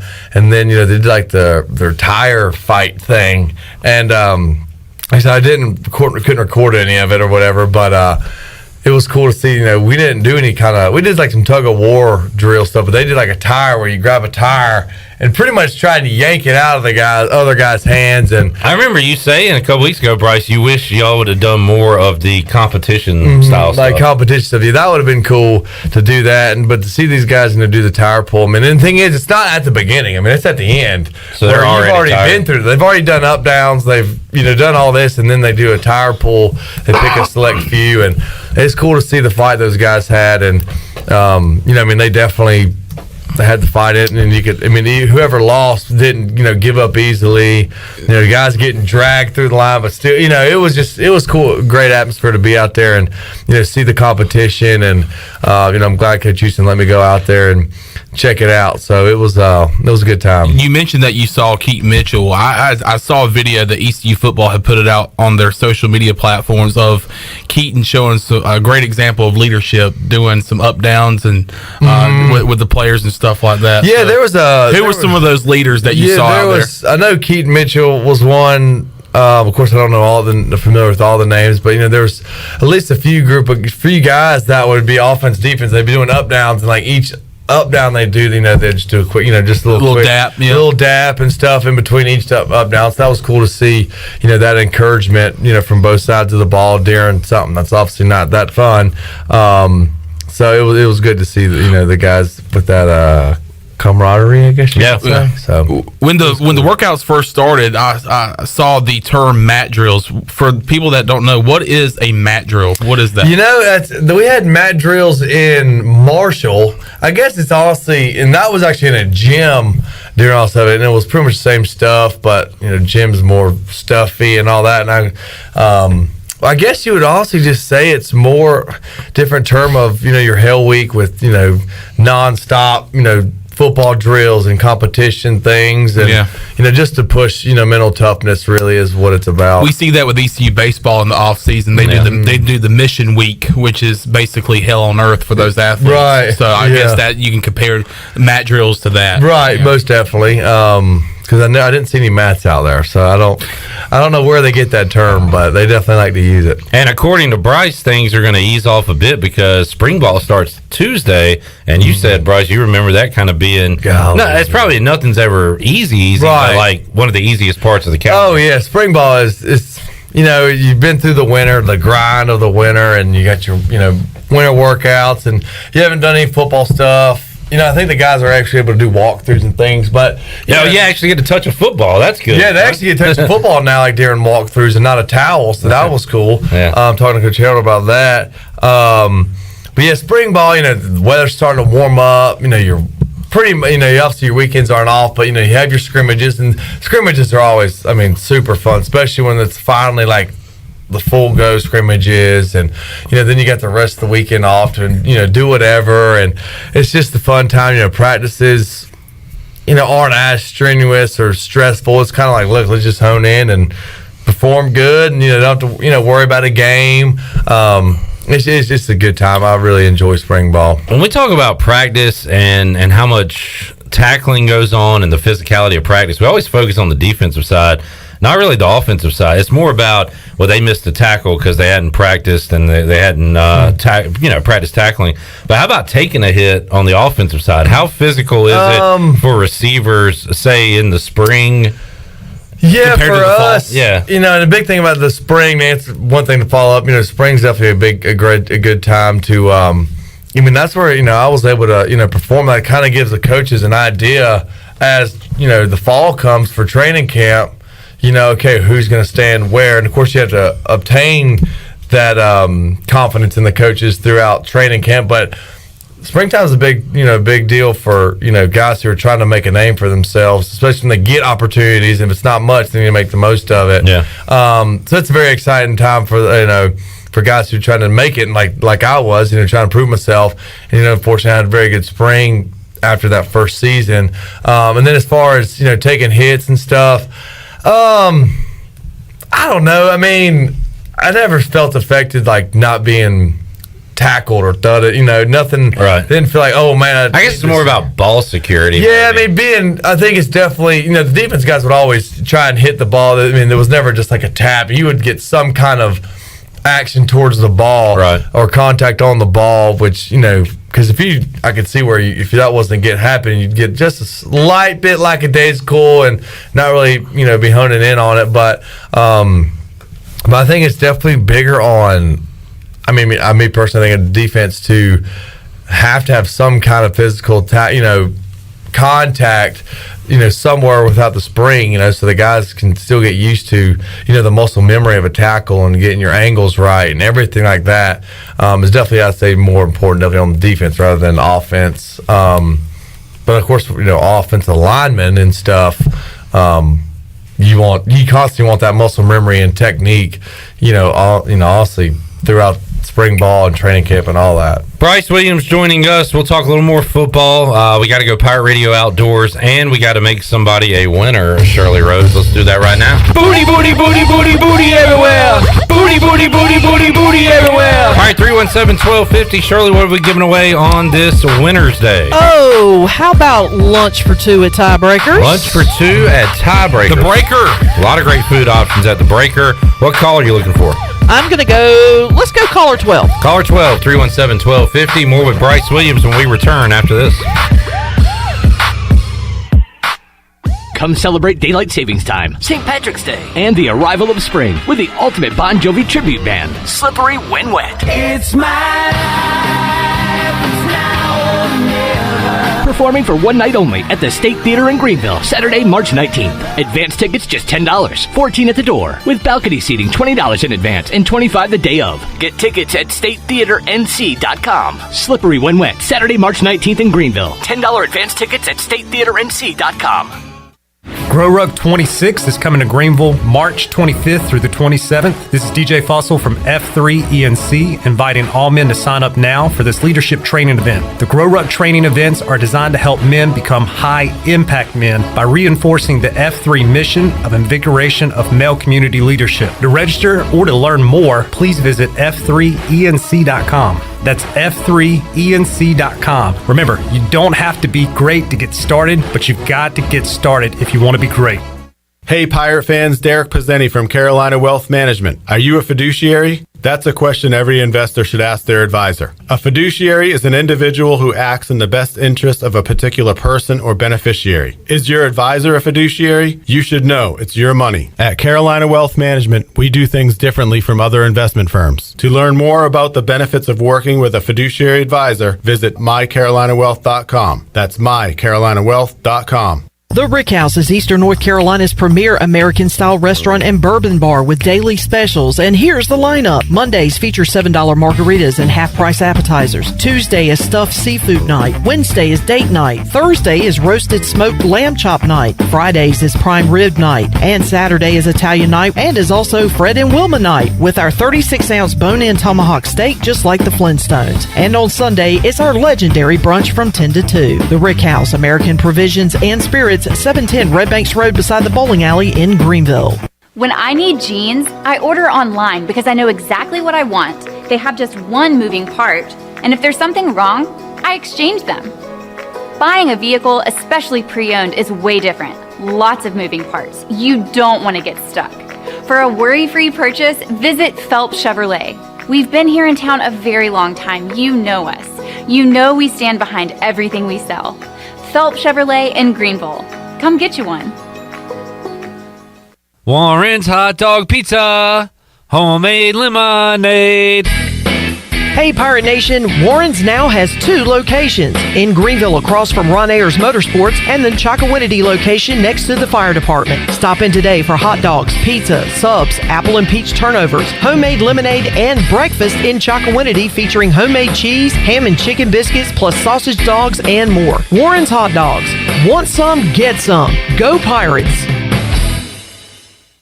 Before anyone walks into your business, the outside is what they see. Make sure your first impression is a good impression with the right curb appeal. Hi, this is Daniel Andrews from Dan Andrews Lawn Service. We specialize in making your business look great. Let us handle all your professional landscaping needs. We do it all so you don't ever have to worry. Residential services are also available. Call us today at 717-8006 and we'll come out and give you a free quote. Taking care of your landscaping needs is all we do, and we've been doing it for over 20 years. You can trust our reliable team at Dan Andrews Lawn Service, covering all of Eastern North Carolina. It's bow time.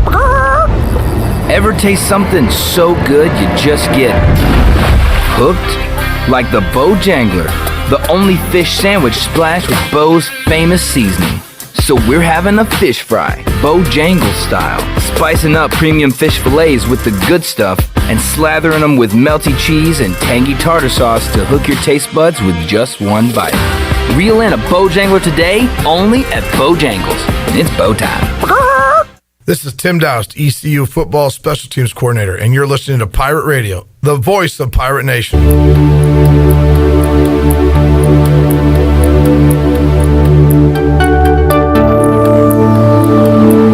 You're listening to Hour 3 of Pirate Radio Live. This hour of PRL is brought to you by Bud Light, reminding pirate fans to stay in the game and drink responsibly. Bud Light, the official beer of the ECU Pirates, and proudly distributed by Carolina Eagle Distributing since 1989. Now, back to the show. Welcome back. Congratulations to Mitchell Daub of Pofftown, North Carolina, who was our big winner of the Lunch for Two at Tiebreakers. Tiebreakers is open every day at 11 a.m. and is the best place to watch your favorite sports while enjoying the best wings in town, along with sandwiches, appetizers, cold beer, and more. Follow Tiebreakers on Facebook and Instagram for daily updates. And as we head back into the show clip, I have a kind of a semi-update to a story that you mentioned at the very beginning of the show about the possibility that the Steelers were looking at Deshaun Watson. Yeah. Well, Pro Football Talk just tweeted out about 2 minutes ago, and according to their sources, the Steelers are not interested in Deshaun Watson. So because there he's you coming go. to Carolina. Well, we'll start that up again. Your excitement level. Why not? I mean, I'm kind of jealous of all the news going on around. You were the just league. adamant that somebody is coming to Carolina, and it's not going to be Sam Darnold. No. Well, it won't be. Carson Wentz. I saw a tweet. Is he gone? Carson Wentz is our man, Washington. Oh, yeah. I saw a tweet from, I believe, Sheena Quick, who covers the Panthers. Real quick. That was good. No, I'm serious. Hurry up. We got to get to Bryce. All right, sorry. But I saw a tweet from her that the Giants might be a potential landing spot for Cam Newton.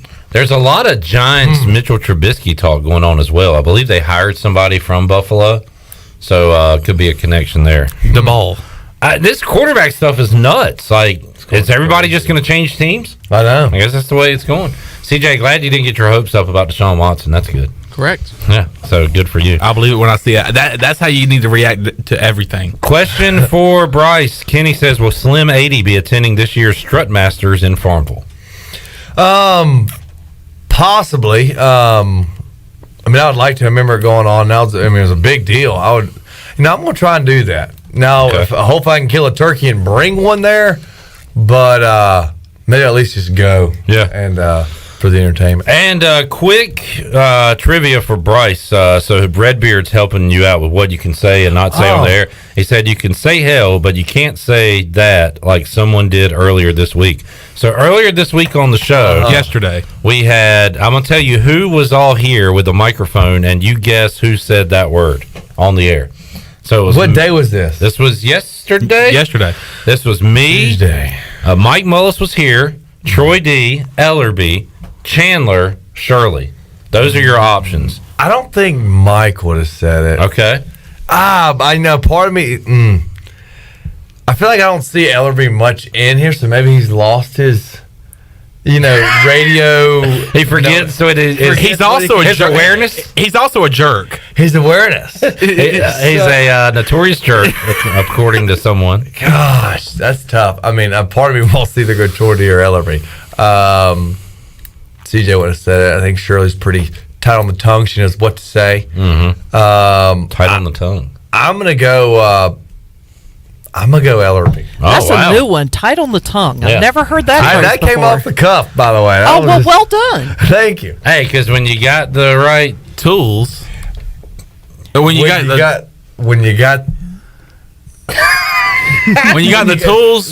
tools you need, the job is easy. The job is easy. All right, Bryce, you are incorrect.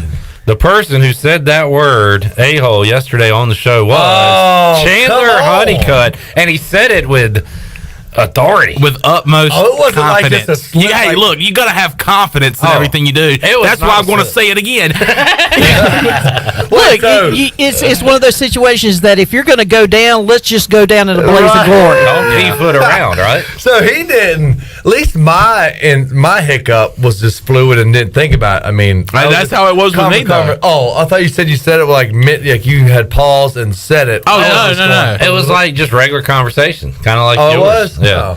What was worse? What did I say? See, I don't even know. Well, see, I wasn't aware. Did you say the S word? Yeah, he did. I said the S word. I think, yeah, you did. Yeah. So it's worse. Oh yeah, that was at that reception. You said it a couple of times, and Clip was like, "Bryce, you can't say that on the air." Yeah. He gave me one chance. I wasn't aware that you couldn't say that. Because we say the A word. I'm afraid to say that now. For whatever reason, if you add "hole" to the end of that word, it makes it worse. I don't know why. I know. I don't make the rules. I don't understand the rules. I was wondering why everybody was so quiet when I said it, and I was like, "So what?" Yeah. So my backlash. Your couldn't call in. Yeah, we put you on probation. That's right. Did he just get a whoa? No, we let him in the studio to take over. Well, he actually got promoted. Wait a second. I am Scotty Montgomery. I'm failing up. Yeah, you're right, Bryce. We didn't do anything. In fact, he got more airtime the next day. You know what? That don't make no damn We need to sense. talk to Troy about that. Yeah, please don't. What was his reaction? Not much. I kind of just reacted like, hey, you can't say that. And I told Chandler for whatever reason, when you add the hole to it, it's worse. I don't know why. Yeah. We all kind of moved on. Well, yeah, we moved on from it. Yeah. But I see how it is. They didn't lash me too much. Well, we made a big deal about Bryce's just because it was funny. Yeah. Had to turn you off. Had to put the dump on you. Do we have that segment? Oh, I got it somewhere. Shirley, see if we have Bryce Williams. Go to the folder and see if we have Bryce. Trying to remember how I flowed into that. And we also, after Shirley looks this up, we need to take a break. I think we have one more break, don't we? And we're going to have a mini speed round edition of Pirate Radio Outdoors. Yeah, it won't be too much. All right. I got to get an update on the motor situation. Yeah. I've been thinking about it all week. Yeah, oh yeah. The old motor, the new motor. We got to get a motor update. How's your new shoes, by the way? Motorboat. How's the new shoes on the truck? Motorboat. Yeah, I was just... Never mind. New shoes. As in, like... No, I don't know. You just keep that to yourself. Well, hey, I'll tell you what. We'll get an update on the new shoes on the truck. Oh, yeah. I tell you what. Let's take a break. I think I have found it. Okay. But I need to make sure that it was properly bleeped. Okay. Edited it. Good. All right, we'll take a break. We'll come back. We got a lot to do in 4 minutes. Oh, we'll do it when we return after this.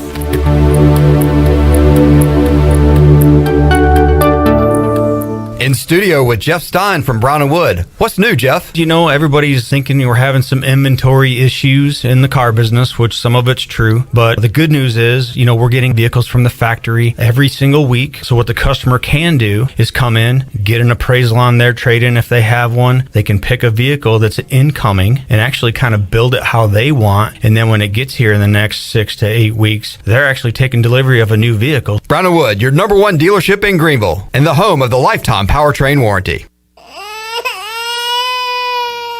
There's nothing more important than protecting your family. Fire ants can cause painful allergic reactions and even death. Protect your loved ones at home where you should feel the safest. Visit pesttechofgreenville.com to learn of our once-a-year treatment to guarantee you stay fire ant free. Tested and proven effective by your Eastern North Carolina exterminating professionals at Pest Tech of Greenville. Mention the crying baby for an extra 10% off.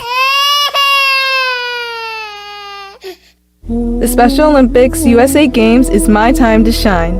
And Jersey Mike's Day of Giving is yours.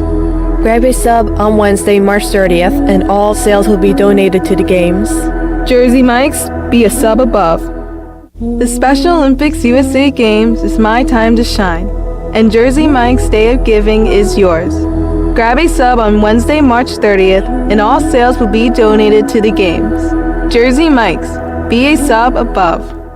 Hey Pirate Nation, this is Holt Nailers for my friends at Arc Point Labs. Just as I trust my teammates, you can trust Arc Point Labs to give you quick and accurate results for all your laboratory testing needs. If you are in need of COVID testing for your return to school, work, or for travel, Arc Point Labs is offering same-day PCR and antigen testing with little to no wait time. Please visit any of the 6 Eastern North Carolina Arc Point Labs locations or make an appointment now at onehourcovidresults.com. Go Pirates! Woo! Papa John's just took their fresh, never frozen dough and hand stretched it New York style. So you can fold it or not. I ain't gonna lie though, I fold it. Get a New York style pizza from Papa John's. Hey, Pirate fans, the new Papa John's New York Style Pizza is an MVP move for game day or any day. Place your order online at papajohns.com and sign up for Papa Rewards. Papa John's, the official pizza of the ECU Pirates. You've worked hard to make your business successful, and that's why it's really important to always have a bank in your corner when you need them. This is former ECU baseball player Ashley Capps from First Bank, and our experienced team of local bankers includes Lee Watson, Bonner Latham, Chris Richards, Josh Hooten, and Heath Nisbet. To get the business services that are right for your business today, come and see someone on our team at First Bank on Arlington Boulevard here in Greenville. First Bank, together with our customers, we're creating a world where individuals and communities thrive. Member FDIC, Equal Housing Lender. Hey Pirate Nation, Lindsey Gray here with Carolina Caliber. In 1960, my granddaddy started his firearm business right here in Eastern NC. Still family owned and operated, we have the area's largest selection for outdoor shooting sports and accessories and are one of the nation's top firearm dealers. At Carolina Caliber, we have everything you need from hunting, home defense, and personal protection, including a wide variety for ladies and youth. We buy, sell, and trade. It's a time-honored tradition. Visit us at Carolina Caliber on Fire Tower Road in Winterville.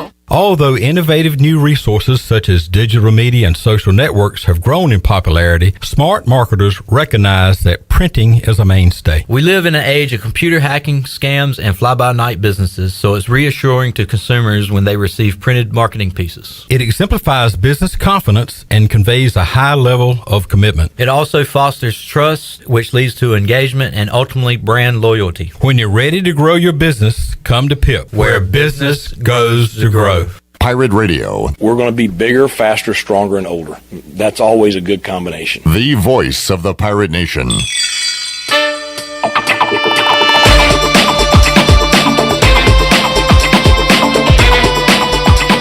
You're listening to Hour 3 of Pirate Radio Live. This hour of PRL is brought to you by Bud Light, reminding Pirate fans to stay in the game and drink responsibly. Bud Light, the official beer of the ECU Pirates, and proudly distributed by Carolina Eagle Distributing since 1989. Now, back to the show. Welcome back. For the latest breaking news, interesting stories, and awesome contests that can make you a winner, be sure to follow Pirate Radio on our social media on Facebook, Twitter, and Instagram at PR927FM. Join the over 54,000 followers today. Now let's head back to the show. Here's Clip. Alrighty. All right, we got a lot to do. First, let's hear Bryce Williams' phone call on the fifth quarter from a wedding reception. One of our callers called in. He said, Bryce Williams is here. I said, hey, tell Bryce to call in. Here's what happened when he called in. On the ride there, and then Anna, obviously my fiance, she was like, would you put that daggum phone up? We got, the family's walking down the aisle. I said, man, I got to watch me sheep up. Kids are on fire. I got to watch this thing. I watch it during the reception. So to see stuff, what is it, 45-3, I think? We got to a minute left in the fourth quarter. I said, we got this. So Bryce, you can't say that word even when you're on the phone. Daggum. Daggum. There you go. That's better. All right, we got to cut him. We got to cut Bryce. Get him off. And I was talking probably a few seconds. Get him off. Yeah. Son of a gun can't cooperate. We got to cut him off. Dadgummit. There you go. All right. So it was just natural conversation. I said, man. Natural ball talk. I said, bleep, we got this. Yeah. And you were right. They did it. They had it. That was exciting. All right. So we got that out of the way. Bryce, let's go Pirate Radio Outdoors. You got about a minute. Well, we knew the motor's... Did you sell your motor? We sold the motor. Did he pick it up? Everything's gone. Good. The motor's gone, not the boat. But we got the new motor put on. My controls have came in, my power steering and all that. Everything's come in now. I just need to get some starboard to do some little thing. And I think me and one of my friends is going to try and hook everything up. It's mainly plug and play. And then I'll just need to get a prop and my tack and the speedometer, so my gauges. So she's coming about. I've got almost all the puzzle pieces, so it's in the works. All right, so good deal. That's it. Yeah, we're out of time. That is the shortest Pirate Radio Outdoors ever. Did you catch a fish this week? Do as I'm told. Did you catch a fish? No, I did work in go to my grandma's. So all right, but there was some still boat stuff came in today. Actually, my power steering stuff came in today. Good deal. So good deal. Yes, sir. Bryce, enjoyed it, man. Thank y'all for having me. Next Wednesday, we're gonna have you fill out a bracket. Now we're gonna try to get the materials to you beforehand so you can come in with your bracket filled out. Yes. All right, we'll try to do that next week. So we'll be ready for NCAA tournament. Thanks for hanging out, bud. Enjoyed it. Thank y'all for having me. Chan Man, thanks for being along for the ride. Yes, sir. And I'll see you tomorrow at 1 o'clock. Watch along coming up 1 o'clock tomorrow. ECU Cincinnati. The Pirate Radio crew will be in here watching the game, having a good time, enjoying some Winslows. So check us out on Facebook Live and YouTube and watch the game with us and have fun with us here at Pirate Radio. Shirley, CJ, we'll see you folks tomorrow at 1 as well. And we'll be back on Pirate Radio Live Thursday at 3 o'clock. So long, everybody. Thanks for listening to Pirate Radio Live, an exclusive presentation of the voice of the Pirate Nation. This is Pirate Radio, WGHB Farmville, 1250 and 92.7 FM Greenville, WDLX Washington, 930 and 104.1 FM Washington. The following is an exclusive presentation of Pirate Radio, the voice of the Pirate Nation. Welcome to the Pirate Radio Podcast, featuring special